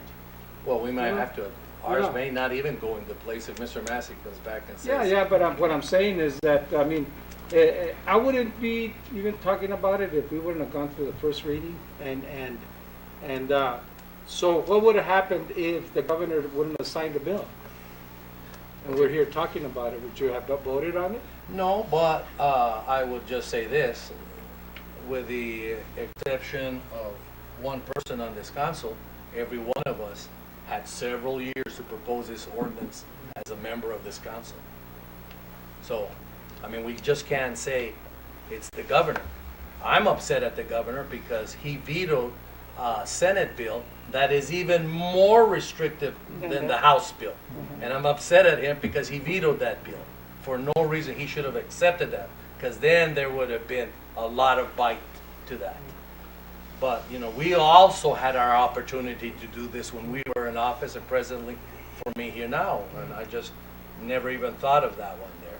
But that's my response. Sometimes things like that happen, because we've all had, every one of us, except Councilman Bojorquez, has had the opportunity to offer this ordinance. We were in office for several years, and we could have done it. Well, we did one when I was mayor for employees. Remember, Mr. Anuncian? Yes. Because we had all the employees driving around, texting in the trash truck and recreation, everybody in the trucks, we would see them. And I remember we did something like this just internally.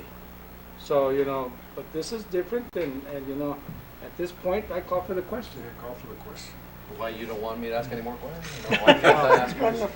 All right. Espinosa We're going to said- have a roll call vote on this, Deputy, Espinosa please. said You got it. Starting with me. The Obamacare deal. Mr. Mayor, Aye. Mrs. Lopez, Yes. Mr. Rojas, Aye. Mr. Maldonado, Mr. Barona. I am voting no, and I want to explain my vote as a no because I want to hear completely what I'm voting on when Mr. Massey comes back. I want to know what I'm voting on before I vote. And I don't have the complete explanations until Mr. Massey tells me what is going to be done. Thank you. Mr. Hennessy, Aye. Mr. Bojorquez. Aye. All right, you guys have it. Thank you very much. Still, huh? All right, number 10, Mayor and Council's report. Mr. Mayor, please.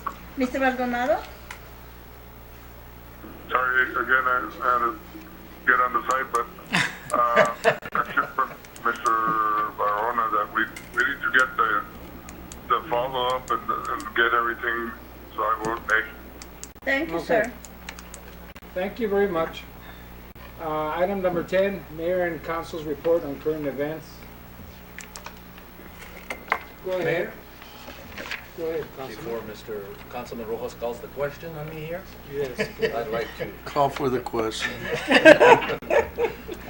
Mr. Mayor, I'd just like to see if we could do something. The week of May the 5th through May the 11th is Municipal Clerks Week. And we have a very hard-working, well-advised city clerk in Mrs. Robinson. And it would be nice, Mayor, if you could take her out on all of our behalf for lunch. She does a wonderful job, and I want to make sure that Mrs. Robinson gets recognized during Municipal Clerks Week. I second the motion. Thank you for not calling the question. And Councilman Rojas is going to call for the question. And Mayor, also, And I will do that, Letty.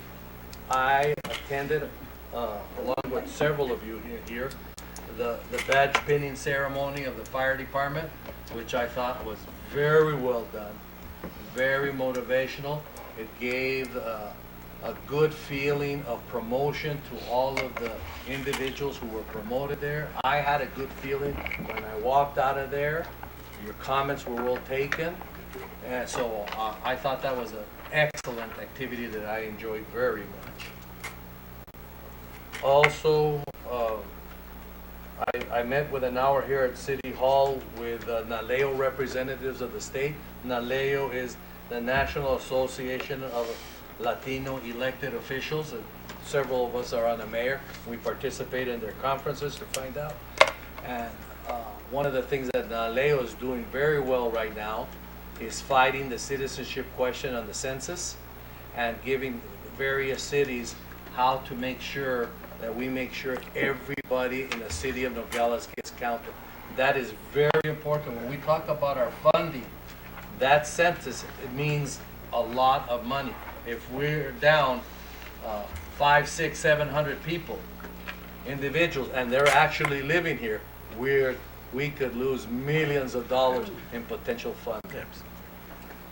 Also, Mayor, I went over and was on the trolley at the Americana. That was a nice little activity there, though, too. The only on Turley Field, the soccer field there, Mayor, where if there could be something done there on this thing, because I'm getting complaints. They're still using Turley Field, the soccer field, for as a parking lot. I know. We're investing money in now. You know, the soccer kids need to be treated just the same as all the other kids here. So please, let's have a policy or something about that. Yes. You know, let's not destroy the field that we're going into. And also, I met with Howard Schultz, the Starbucks former CEO. He was down here in Nogales. I did mention to him, and he was very surprised to hear about, he was never aware of this, about our IOI problems with Mexico. And he says, of all the issues that nobody has told me about this issue, he says. And I'll be pushing on it, I'll stay abreast of it and everything. I don't know what his chances are, but right now anybody can beat Trump. So hopefully he's a good businessman, but I wanted to make sure he was aware of it. Mayor, thank you. Thank you. Anybody else? Go ahead, Councilman. Okay, I attended the 20th anniversary of Mexico School. I mean, it was really, indeed, a good event. I see them as part of my family because when I had the business next to them, I mean, they were really, I was involved with them 100%, so I was there. I was very happy that it's been already 20 years. My God, it's unbelievable. And then we're still working for the Cinco de Mayo event. Hector and the city is been just cooperating with everything.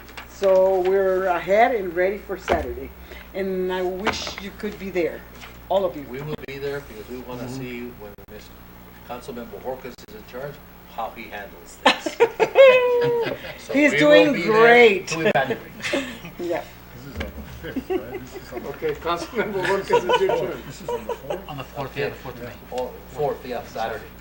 Yeah, Would you be there, Council? I was at the Earth Day event there at the bike trail, and it was a little bit different event, but it was interesting. And after right after that, I went on the trolley tour, and it was a great experience. You know, lived here all my life, but riding that trolley and listening to the tour guide explain, the different sections of the city, it's made it a lot different. It seemed like I was in another city, and they were very professional about it.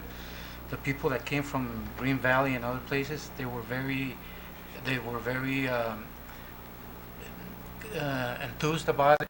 They were asking questions, and the most, I guess the most, the site that was most requested was the border wall and the concertina wire, because they kept asking, are you going to have a special tour on that? So that was left up to Linda. Did you tell them we're going to start selling pieces of concertina wire at $1 a piece? Well, I didn't have that idea at the time. And then I also attended the policeman for police event that we had for the park, and that was very emotional, and but it was a great event, and I'm glad a lot of people attended that. And, I want to tell Chief Bermudez he did a great job, and on getting all the people that were there attending to speak out, and the mayor and other people. And thank you. That was a very good event. Well, not an event, but it was a gathering for the park. That's all I have. Councilman, you have anything? No, Mayor. Councilman? Nothing. Nothing? It's my turn? Okay. Sure. I got 10 pages here. Single No, spaced? No, no. No, I'm just a front cover. The other pages are just added there. All for the question. Just to make them. Well, I attended a tri-national panel discussion with USMCA. I was invited to Western College in Yuma. Very interesting. Then the most interesting part about it is that Nogales wasn't mentioned at all. At all. And we had representatives from Canada, representatives from Mexico, and an economist from Washington, D.C. that represents Mexico, and a representative from the President's office, President Trump's office. Our president. Yes. Your president. And their discussion was basically Yuma itself.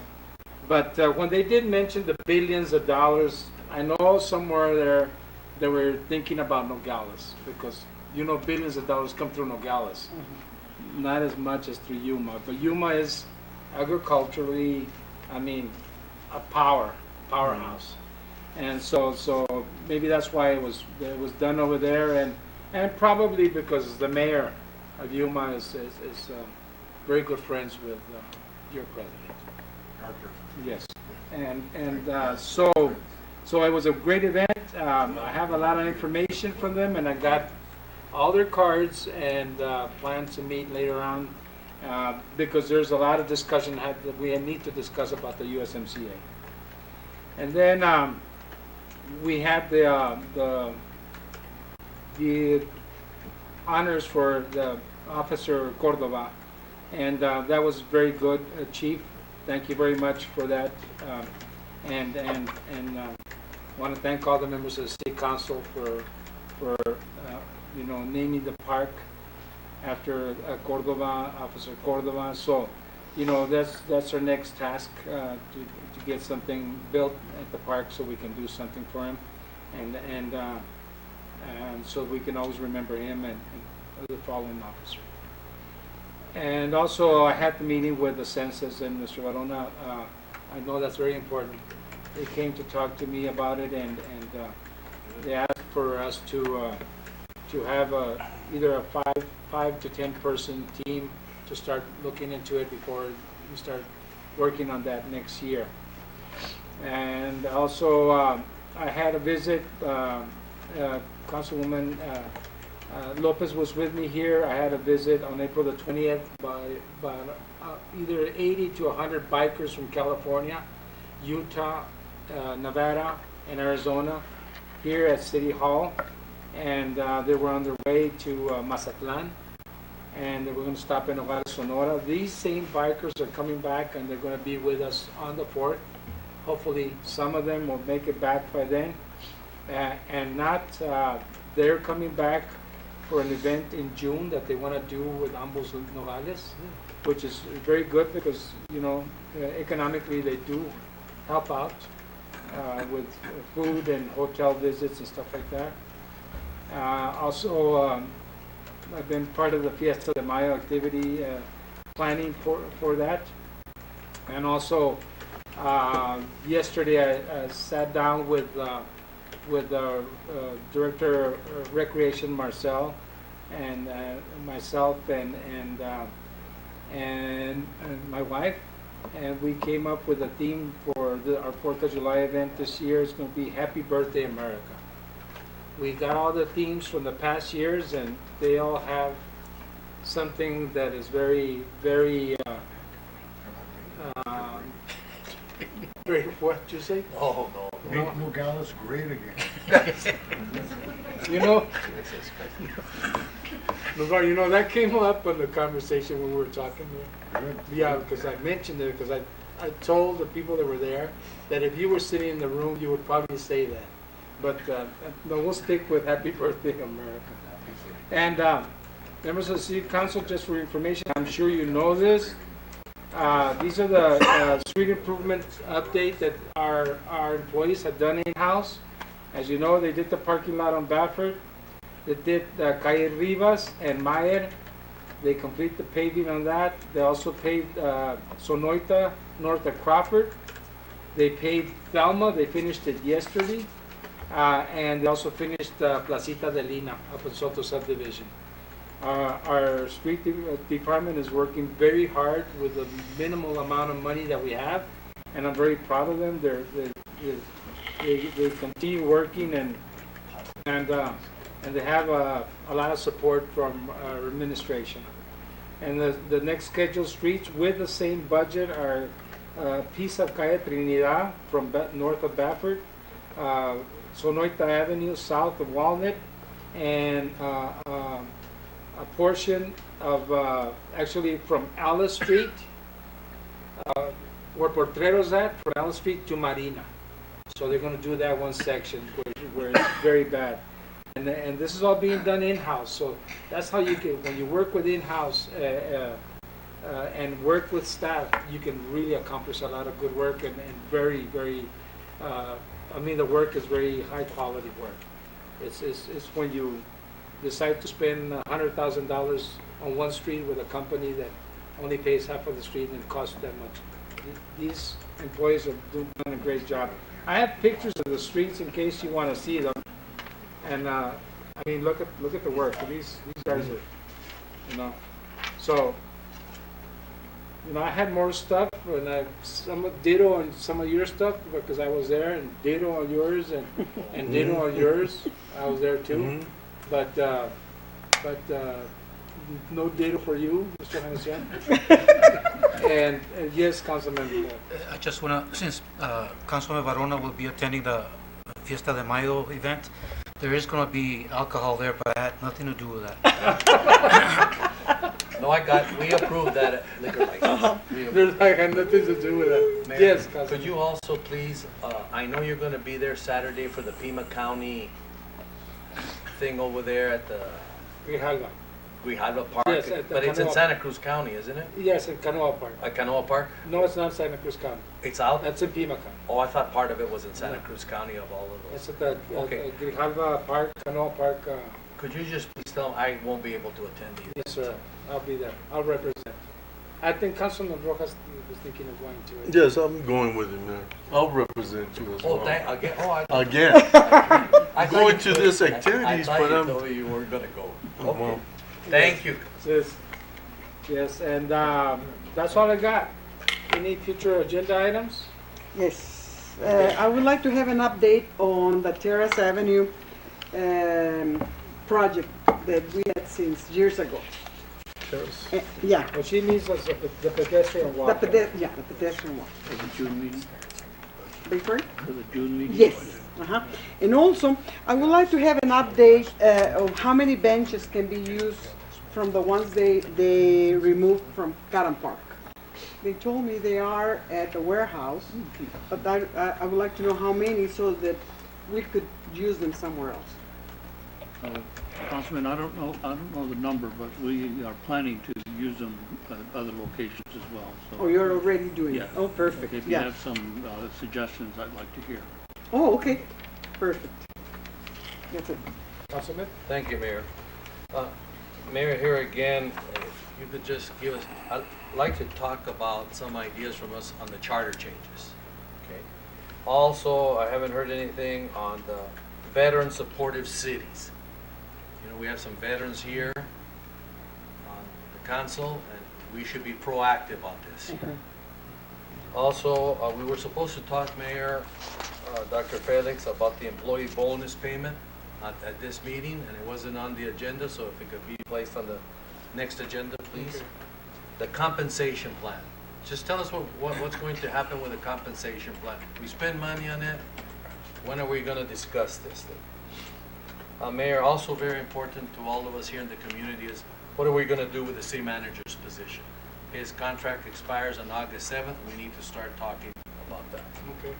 Also, I read an article in the Arizona Republic about cancer deaths that are happening at the Mesa Fire Department, and it has to do that the Mesa Fire Department has had harmful materials and possibly carcinogens within the fire department that's causing their employees to have cancer-related health issues. And then I read in the article also that insurance companies are not covering cancer-related activities there in Mesa. So I don't know if it's happening here or not. But Mayor, I think we should, it's an employee safety deal. If we could please get a report on that. Also, Mayor,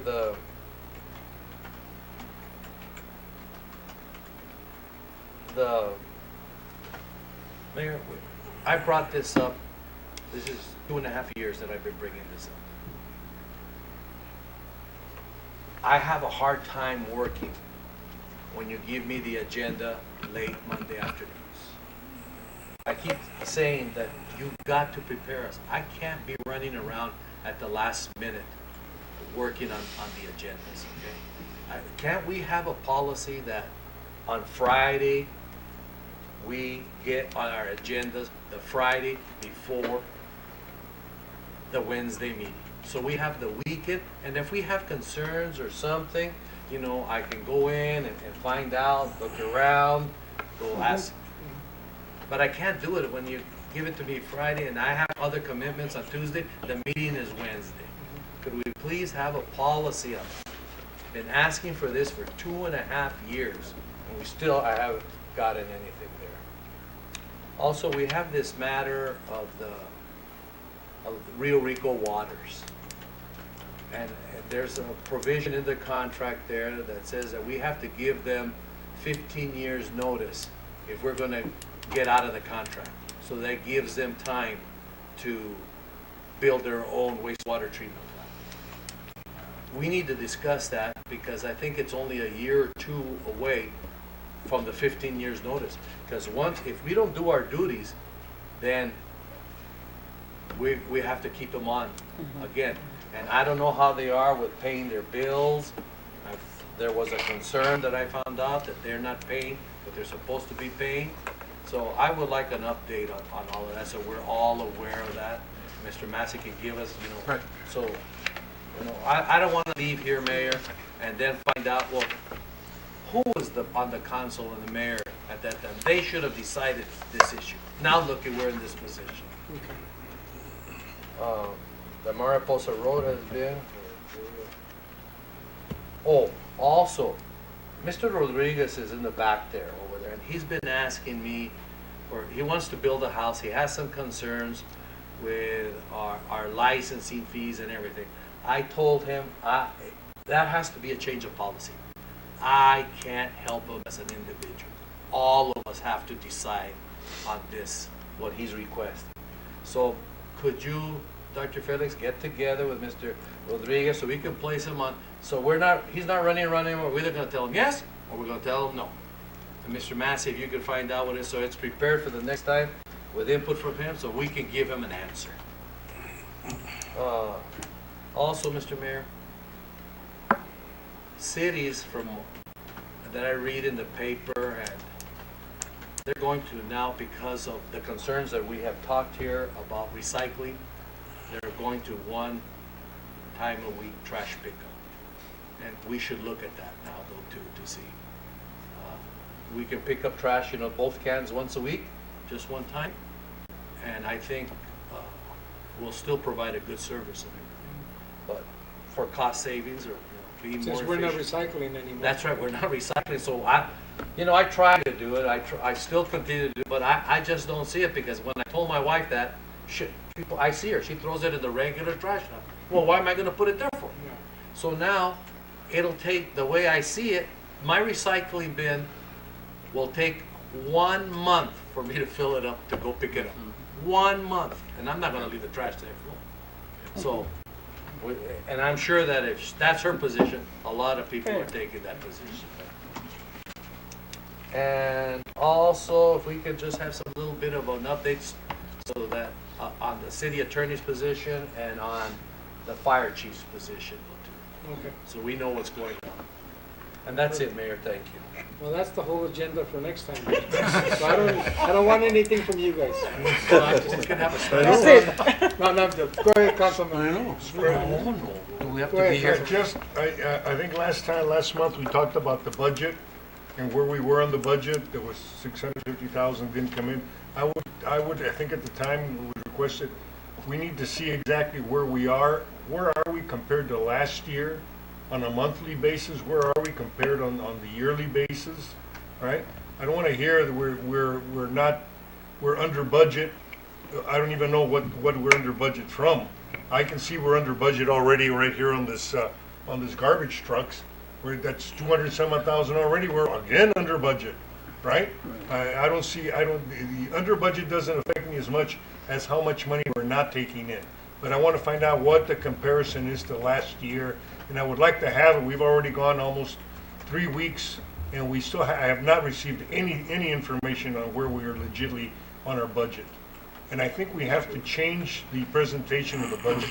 It really, I look at it, it really makes no sense to me. So I think we got to look at it and figure out how we can do a presentation where it can be understood. Thank you. Councilman, go ahead. Yes, I'd like to bring the boys and girls contract with the city to the table, because they're getting set to request some grants, and they need that information, they need that contract with the city renewed. So, Go ahead. Just one more, also on the Indian Nation, where they send us, if we're going to be applying again for Yeah, that's June for money. 30th. I hope they're working on that already. And Mayor, I forgot, the city engineer hasn't given us an update on the Sonora Bridge. We started, I don't know where we're at with the Sonora Bridge or anything. Since his last report a couple of months ago, I haven't heard anything. We could get updated on that, please. Okay. Councilman Rojas? Yes, thank you, Mayor. Coming up pretty soon, we have Memorial Day, and I've gone by the cemetery several times, and it's not looking good. I don't know if you've been there, Mayor or Councilman, but Every day and how does it look? I agree. Do you agree? Yeah. Yeah. There was a lot of effort put into it in November, Dia de los Muertos, and they did a real good job, and then all of a sudden somebody dropped the ball. So in a year-round type of maintenance, it's not being done, so maybe we can look into that. And also I'm concerned, or would like to have an update on the K9 unit, and see what can be done with that. I think I did mention it to Dr. Felix on that. And that would be it, Mayor. Thank you. Mayor? Yes. Could we just have a discussion? It's not an urgent deal for me, but it's whether you believe, my belief is economic development. But I would just like to have a discussion among us here on how we feel about a city cemetery expansion. Okay, I want to see, I don't want people to look at Nogales and say, well, I gotta go get buried someplace else. Because let's just have a discussion, what our thoughts are. That's a great idea. Okay, I think we need to do that. Councilwoman? That's it. That's it? Okay, mine, basically, everything the members of the city council said crossed my mind one way or another. But my biggest thing right now, and just by the looks of it, it's not going to be all done in June. We're going to be doing something between here and June, some meetings. And my concern are discussions with the budget with directors. And I want to sit in here in a round table with the directors in front of us and all of us there, and so we can discuss, because I'm sure there are directors out there that want to say something, and what so happens is Councilman Barona went to Public Works to see the trucks. I don't always have the chance to go to Public Works. I don't always have the chance to go see the police department or the fire department, but I would love to see a director or somebody representing that department expressing to us the needs. I know they talked to you, Mr. Felix, and I know they talked to the finance director, but at the final, we're going to make the decision. We're going to approve the budget whichever way. And if we think that a department needs a little bit more, that it'd be, I want to see that. Because I know your finance director is asking for my budget for my office, I could easily, the numbers would be almost the same from last time. Because those are the same numbers I had 5 years ago. They haven't changed. But that's not the problem. My budget is minute comparing to the PD and the fire department and Public Works. So, and recreation issues. We talked about the parks for the toddlers. We haven't done anything for those things, for the toddlers right now. Right. So because the swings, I was there this weekend for the Autism Awareness Month picnic, and the swings are still the same. They're dirty, they're broken, and we need to fix them. And I don't know if it takes a budget to do that, or because I can tell you that if you open up a catalog for playground equipment, it wouldn't cost you but a couple $100 to buy a swing set, or a swing for a park. And I don't know why it's not being done. So I need to know what the directors feel. And if they're concerned that we're not going to approve a budget just because it's presented to us like that, even if it takes us 2 or 3 meetings before we even come to the tentative, to a draft of the budget, that's what we need to do that. And I don't know how you feel. I concur with you. Yes, I think we need to do that so we can discuss that. Jeanette, will we be able to do that within the next 2 weeks? Mr. Mayor, please. Yes. Just for yours, because I want to participate, but I've already made a commitment to be out of state May 15th through the 17th. Those Wednesday, Thursday, and Friday, I will not be here. I won't be here from the 6th till the 20th. So the 20th. of May. So let's work between the 20th and the end of the month. That would be good. Can we do Just that? tell us ahead of time. Yeah. Okay, so we can set it up. So you have 2 weeks to prepare yourself, Oh, Got it. or a little bit more. yeah, just the 22nd is my granddaughter's graduation at Florida Wells, and I have to Yeah. be there. Unless we make it a morning Yeah, meeting. morning one. That, Yeah. Make it a morning. I think we can all attend a morning Yeah, meeting. we have to do a morning one. Because it might not be an hour meeting. Yeah. It'll take longer than that. We can meet from 8 on. I can. Yes. Yeah. Okay, so that's my biggest concern before we go into the month of June. We'll check your schedules then. Okay, we'll do that. Okay. Thank you very much. Anything else, members of the city council? No, Mayor, I will say that I thought that this. Mayor, can I say a couple words? All right, let's go ahead. I forgot you were there. I'm sorry. Vice Mayor, go ahead. Just on the 23rd, I've got a doctor's appointment up in Tucson at 1:50. So if we can do anything on the 23rd, I'd like to be do it in the morning. Perfect. And, I was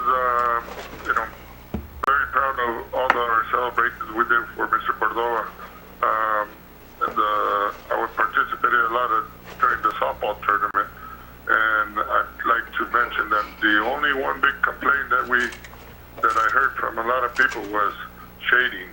It was a very hot summer or day, and you know, and shading, especially in the field too, and stuff like that. So it's something we gotta look at. I've asked for it for quite a while now.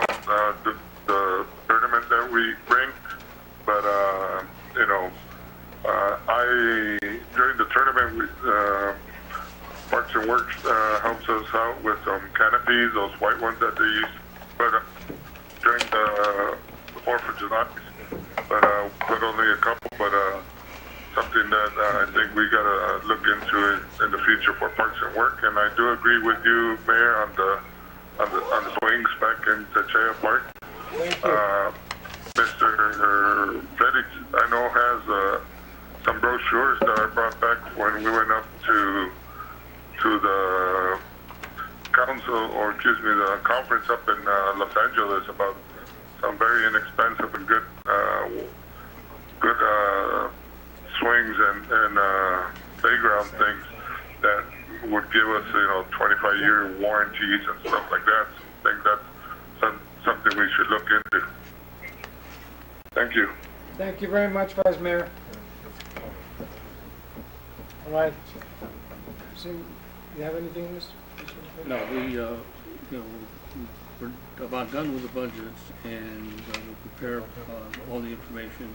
And I do have a lot of information on parks and recs, Okay. different alternatives. Because I know we're working to improve and to build a new park back here, but that's going to take a long time. Yeah. And this summer's going to be full with kids back there. I think we need to start investing in some swings and we need to do. You have to go with it. Have you seen the seats where they sit? Yes. I wouldn't sit my dog on it. That's sucios. Very dirty. Yes. Very, very dirty. I wouldn't put, the kids can't be holding on to that. It's very dirty. It's got gunk on it and stuff. We need to address that issue now. Okay? We'll do that before we do other things, so that we can transfer it once the park is done. We can transfer. Yeah. You know, we can pull a little bit of money out of what they have right now, so that we can do that within the next month, or even before the summer comes in and the kids start playing it. And that park is not being watered. 10 years I've been saying Yes. Okay. Guys, you ready? Motion to adjourn. Where's He went to the bathroom. Oh, okay. I was just going to call for the question. Meeting's adjourned.